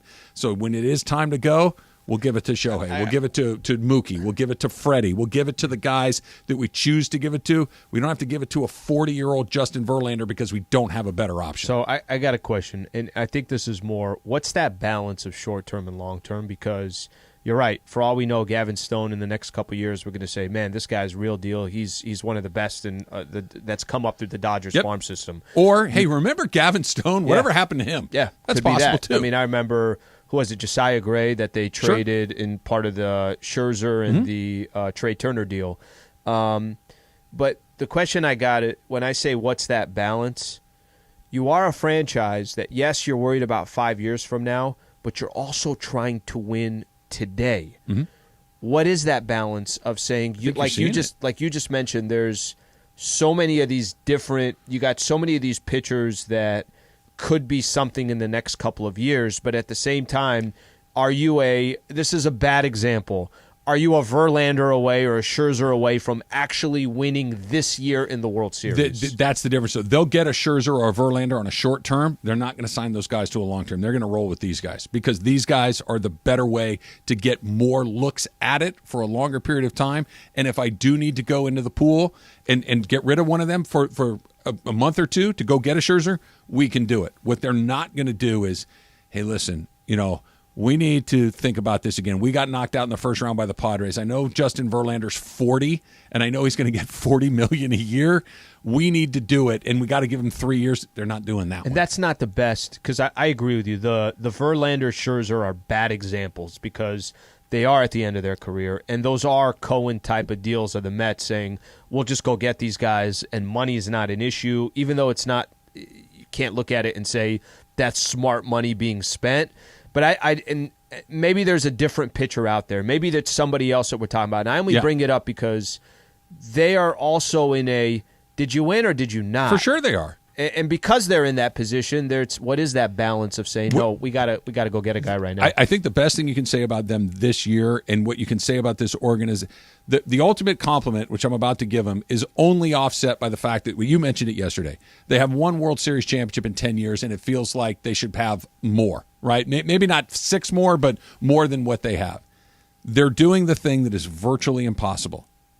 They're rebuilding on the fly. The rebuild, it's happening in front of your face, and they're in first place, and they have a real chance to go to the World Series. They have a real chance to win the division, and they are retooling this team right in front of you right now. Miguel Vargas plays every night. James Outman plays every night. You're going to get Gavin Stone and Pepio and Bush. Michael Bush is one of these guys.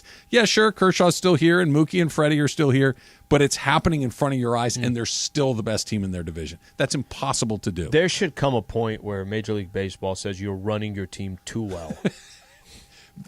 Honestly, what are the rules? Not that would ever happen, but what if in this 10-year run they did cash in 4 World Series? Then it would be one of these, hey, how do you beat these guys? Other than just, Ish gets random sometimes. Maybe we'll catch them on one of those weeks where they're not playing very well. There is a little bit, the way you just kind of described it. If there was a hole for the Dodgers, it's supposed to be this year. This year is supposed to be they're rebuilding, right? They are. There are players that they didn't re-sign. There's guys that they lost. There's you're bringing youngsters up, and you're not sure what these guys are going to do. They didn't go out and spend money, and they're still sitting in first. And they're throwing out another pitcher that might be in an all-star game in a year or two, or maybe sooner. By the way, this whole day game thing screws me up because I like to steal Dodger Stadium exit, get off the freeway and get on. There's cones. Yeah, you're going to be. There's people out there directing me where to go. Could today be a nap day for you? I know you had a late night last night. I told you this, so I'm not speaking out of school. You came in, you looked a little tired this morning. You look fine tired. Now. You've kind of come around the corner. Yeah. Maybe today I'm going to watch the Dodger game. You turn it on. The next thing you know, you look around and it's like, wait, where did that hour go? Okay, I'm going to tell you, I don't think there will be. Okay. I think I'm going to power through, get to about 10 o'clock, and then good night. Do you have any everybody. responsibilities tonight? No. No, once I'm done, I know my girl wants to go on a walk, hike, and after that, there's no responsibilities. Eat food and watch sports. A couple beers maybe on the couch, feet up, shoes off. Doesn't sound so bad. It's not a bad idea. It's not a bad idea. That wasn't initially in the game plan. Now might be in the game I'm plan. here to just make sure everybody has a good time every single day of their entire life. Maybe we can make some margaritas. I'm in like a margarita. Sure. Got a great recipe. Or just get them out of the bottle. Whatever you want. I like the recipe. I had some ranch water yesterday, and that was really nice. Those are good. Yeah. Those are good. Don't sleep How on about ranch when water, we? Slee. How about when we were telling Parker at BJ's when he went to the corner to go get his beer, that we said just keep pouring those over gross. for her drink. I heard DeAndre telling Tommy in the kitchen, he's like, "Yeah," and then we knocked down this shot, we tied it up, and he thought we were behind and had to foul, and he fouled him, and all I heard was it went from oh no, he was telling it all over again, making Parker relive that. J.R. Parker. There's probably nobody in the building that doesn't know the story by now. Hang in there, Parker. I got your back. Don't foul next time. The Dump coming up next. It's Travis Lee, 710 ESPN. Today, but I want to tell everyone about Cinco de Mayo. What we're doing on Cinco de Mayo, going to be a party in North Orange County. The new Salitas, right there in Anaheim, right in front of Angel Stadium, used to be the old Hooters restaurant. Our competition, Steve Hartman, your buddy, used to do a lot of remotes over there at that Hooters in Anaheim. Steve Hartman. Off the 57 and Catella Avenue. We're going to be there, though, 10 a.m. to 7 p.m. for Cinco de Mayo. Get ready to press the flesh with everybody from the 710 crew. Located at Catella Avenue, right near Angel Stadium. We're going to have Angels tickets. Yes. We're going to have a special pair of Mandy's tickets to give away that day, gift cards and more. Nice. So come on out. Cinco de Mayo. Put that on your calendar We're all right now. going to be there, That's right? the 5th of May. Yes, Cinco de I know. Mayo. The 5th No, of May. actually.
Giving you cocktail recipes during the break. Like, I'm just walking around, just feeling good. I'm ready for Lakers Friday should play now, like too. that more often.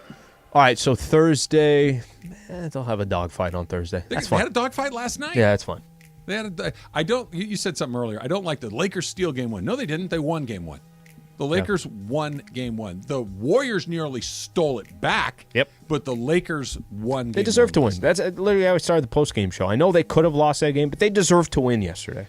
All right, this is something that has not worked for me yet, despite all of the different celebrities. They've had Phil Mickelson, they've had Tom Brady, they've had Charles Barkley, they've had all these, Brooks Koepka, Bryson DeChambeau.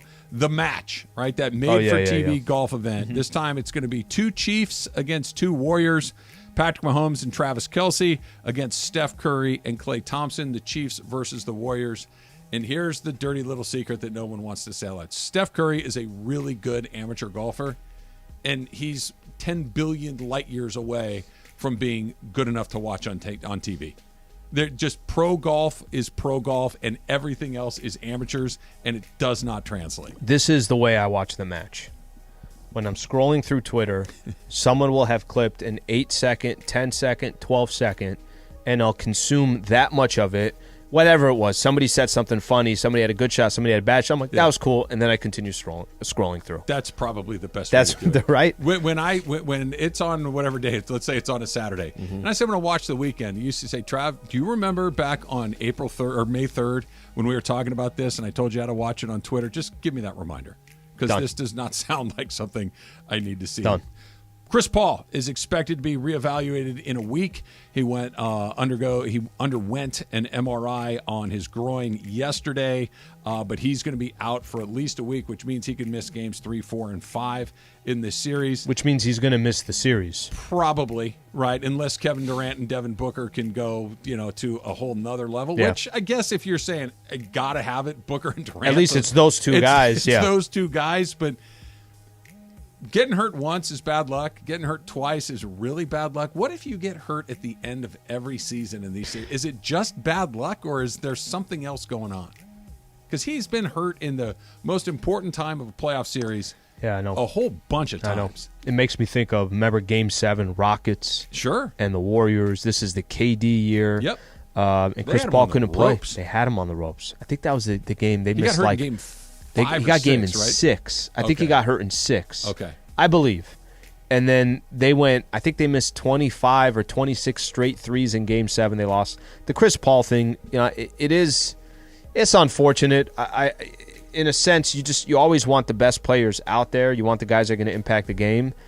He's still owed, partially guaranteed. He's 37 now. This should make you appreciate Braun even more when we talk about it. He's 37 now. Partially owed a contract with the Suns in next season, partially owned the following year, partially of his $30 million each year. I don't know what that exact total is, but I wonder if there's a way to move on from the Chris Paul so you can just get some depth on that team. They need depth like crazy. And guys like LeBron, Tom Brady, Tiger Woods, like there's Tiger may not be the best example. Those are not the guys that set like what everyone else can do. Quarterbacks don't play till they're 45 years old. LeBron James isn't in his 20th year doing Chris Paul is only a little bit younger than. No. You're supposed to be about near the end at about year 12 or 13. That's kind of normal. And if you're a freak, then you get to 14 or 15. 20 for LeBron, for Tom Brady. The Chris Paul thing is far more normal, only that Chris Paul seems to get hurt at the end of every playoff series. I was looking at, and I'm just wanted to look it up for a quick second, oldest players in the NBA right now. Udonis Haslem. Okay. Never sees the floor. Right. Andre Iguodala. Doesn't play very often. And he's out right now with an injury. And Braun. Yeah. Those are your players. And he's a vitally important player on a team that has championship aspirations.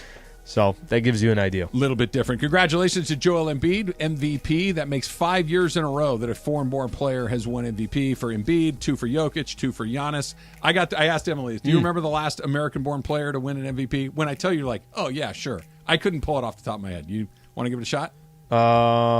Steph? Nope. That's what I was my guess. KD? It's not Steph. Nope. Yeah, it's too far for Harden? KD. Harden. Yeah. Harden was the last American MVP in 2018. And at the time, you're like, well, sure, it's James. And now it's like, oh, yeah, James Harden. But that seems like a long time ago. It's cool for Embiid. I know, some people look at the MVP and they just say simply, who cares, individual. It's a traveling trophy. It's a traveling trophy. But Joel Embiid had said it for a long time, I'd like to win MVP.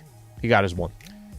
Like you guys. You'd like to win We'd the like Mandy to win Award. a Mandy's, but we have not got our one. And you haven't gotten it yet. But we haven't been actively campaigning yet either. When do we start our campaigns, Lee? That's a good question. Right Nobody's really been campaigning. Have you been yet. campaigning at all? Not really. Yeah, no, nor have I haven't really. You know what's weird is it feels embarrassing to try to win yourself, right? Yeah. There is something to that. It's like you want to be, you want humility. But I do I do want to win Show of the Year again. Of course you do. I want to repeat as Show of the Year. The rest of the stuff, Host of the Year, personality, all that stuff, that's secondary. I am not about me. I am about the I like show. that. There he is. There he is. So you had me read a Crash Davis scene yesterday, which didn't go particularly great for me. But It wasn't the worst thing I've heard. It also wasn't the best thing you've ever heard. My best work is still in front of me. To Yes, be sure. as John would say. But like when Crash is giving Nuke the lesson on how to speak, I'm just happy to be here. I just want to help the team. That's kind of our angle, Slee, for the Mandy's. We're just happy to be here. We want to help the team. We just want to be on the winning team. So whether Emily wins for Producer of the Year, Taylor wins for Producer of the Year, anything else, I'm going to take some ownership in being on the winning team, even if it's not. Sure. Both teams play hard, my man. Right? What was that? I don't know. What was that? Oh, it's Rasheed Wallace. Oh, It was Rasheed. Wallace, yeah. No, I don't lie. I would own it. Now, the only awards that mean anything to me are the ones I win. Individual awards, yeah. Those are the only ones. Exactly. Don't win them, they don't matter. Pickleball trophies, for instance, Lee. Yeah. Right? We got something. We got something along. You guys got Rob Pelinka coming up today. Yes, That's we exciting. do. That's exciting. Yeah, he's just going to hang out. It's just casual. Yep. Not going to, I mean. It's not even going to talk basketball, right? No, we'll talk basketball. We're going to talk about other stuff. Yeah. No, it's going to be loose, casual. I have a question for you for him, which we'll do Oh, at the okay, top good. of Super Crosstalk. ESPN AM 710 Los Angeles. KRDC AM 1110 Pasadena, Los Angeles. K256CX 99.1 FM, Pasadena, Los Angeles. It's the greatest segment in LA sports radio history. Oh my God. When the shows come together for magic on the radio. It will only grow stronger. Super Crosstalk. Are we ready for Mason and Ireland to join Travis and Slee? Super Crosstalk begins. Super Crosstalk presented by In-N-Out Burger. In-N-Out. That's what a hamburger is all about. It's time for Super Crosstalk. So you guys have Laker General Manager Rob Pelinka, 115? Yeah, Rob is going to hang out at 115 with us. That's good. So here's what I would like to know from Rob. Okay. Is there a better compliment that anyone can receive than, you look a lot like Rob Lowe? Rob Lowe was at the game last. I know. Yeah, John, you were not watching on TV, but they had a split screen of Rob and Rob side to side. Side by side, and there's that striking resemblance with the casting that you guys were doing recently. You're getting some Larry, the cable guys, and all that. Like that can be hurtful, but sure. Hey, you look a lot like Rob Lowe. I hope Larry, the cable guy, was not hurtful. Get her done. I mean, I've heard better compliments than that one. Oh, I think you should run with that. He's a big star. He's a big star. Really, yeah, he's all right. Really weird show today. Trav came in. In a great mood today, guys. Whistling, just everything he was talking about was positive. He said he has nothing to complain about. Talked about how much he loves Alex Vezia. I mean, he kept going. It's a kind of a really weird predicament. Everything he put a lot broke of us in. right. Yeah, last it night. was a good night all the way around. It was a great night. Although by the the time around. you actually switch over to the Dodgers, they're over. Well, I had a little split screen thing going on. Did you? So I had the Lakers well, with not if Travis slows it down to the slowest game possibly imaginable. If Trav gets his way, the games will end at midnight.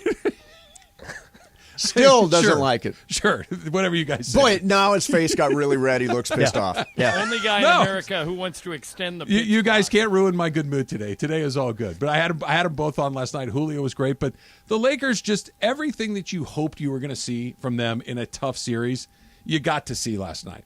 They knocked down their free throws. They made good coaching decisions. That Anthony Davis was transcendent. That you got incredible contributions from guys off the bench. You got good defensive contributions. Everything that you really wanted to see, it was right there last night. And they needed it all. I mean, that was an incredibly tough game. So why wouldn't I be in a great mood? I'll tell you what, guys, that is one of the 5 top games I've ever called. Brian Windhorst said this morning that there has never been a game like that in the 76-year history of the NBA playoffs.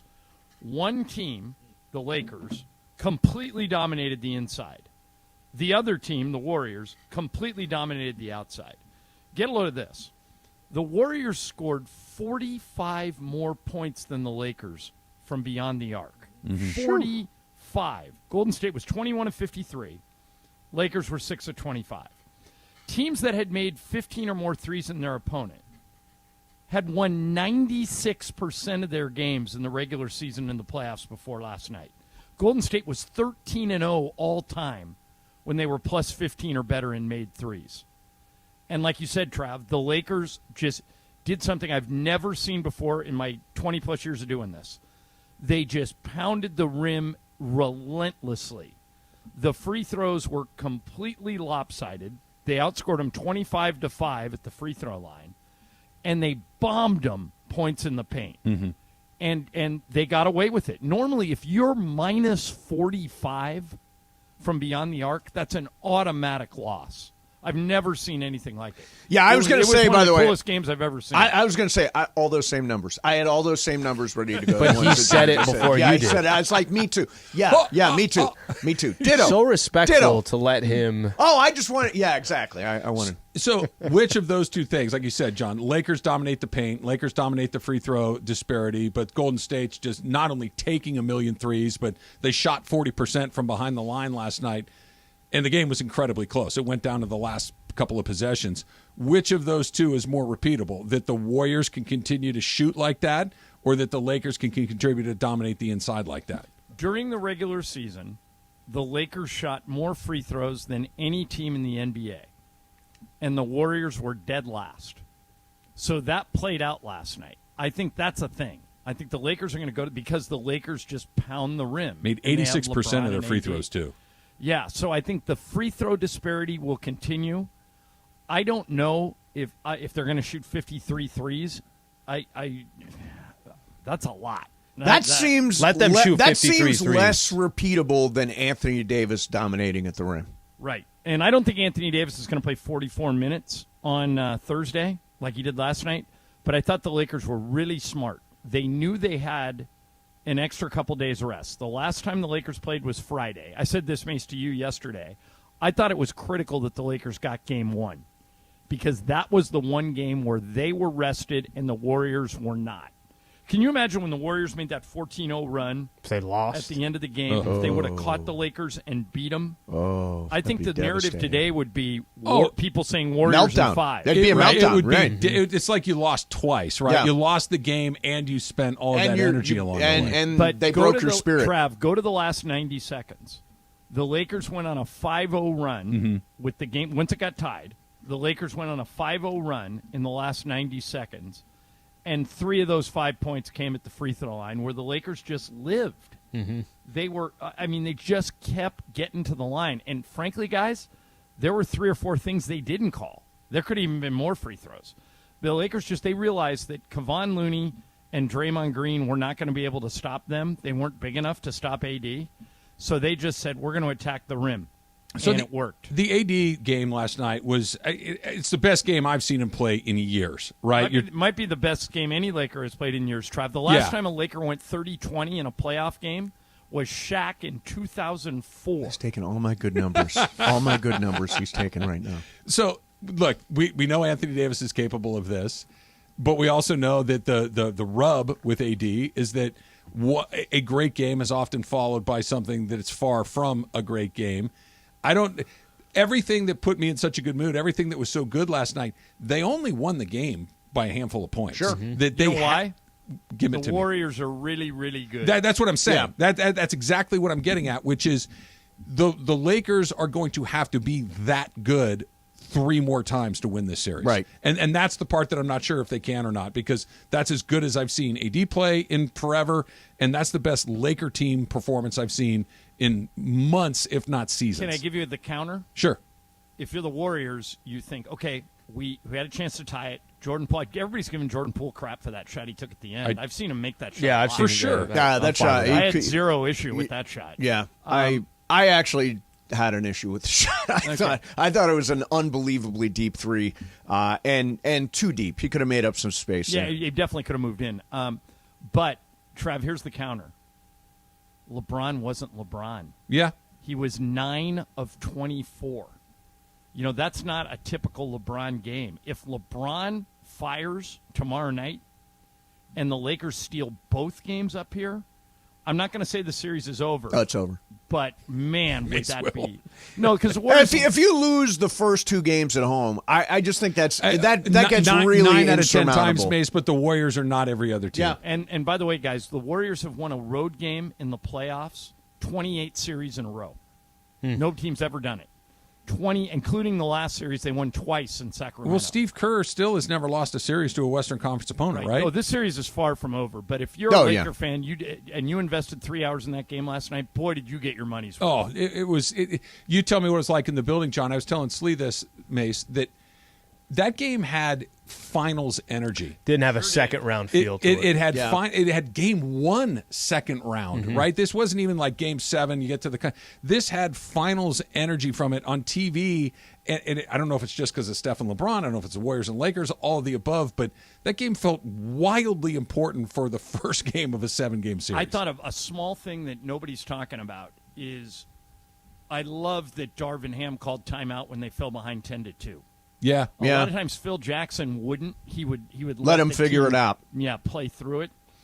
But when they got behind 10-2, and Steph hit a 3, Clay hit a 3, Wiggins hit a 3, and I thought the wheels could come off here.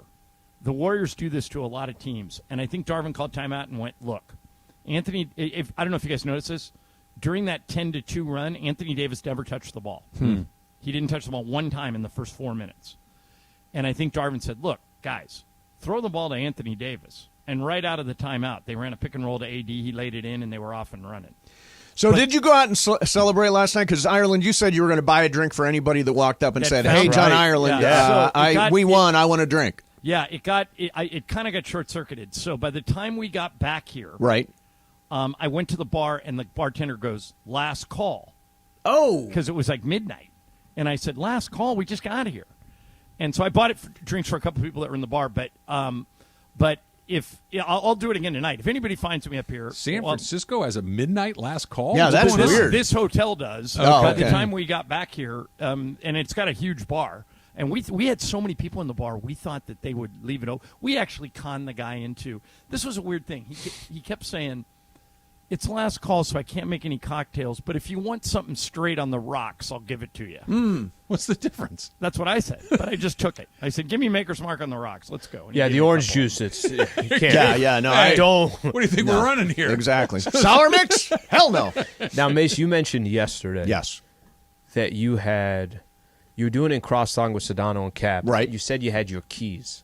Yeah, I had my keys to the game. And then we did seven keys. Right. They had 5, we had 7. And then what are you, a janitor? 7 keys? We had 7 keys. Yeah. Today you were going to do 11 keys. We have 4 more keys today. Right. That's right. So we have a total of 11 keys. Yep. 7 yesterday, 4 today, Yep. and the afternoon show only has 5 keys. See?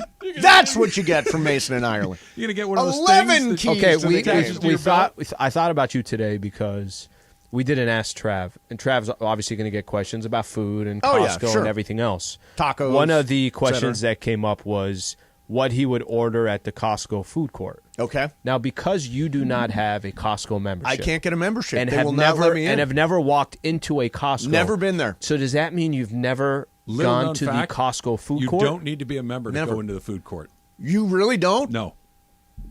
So you've never had their all beef hot dog or never. $1.50 quarter-pound dog and a drink. How much does it cost to get a membership? I want to be a 50 a year, 70 a year. Yeah, something like that. And what's the vetting process like? Are they like checking your references? You got to be able to fog a mirror. Is that it?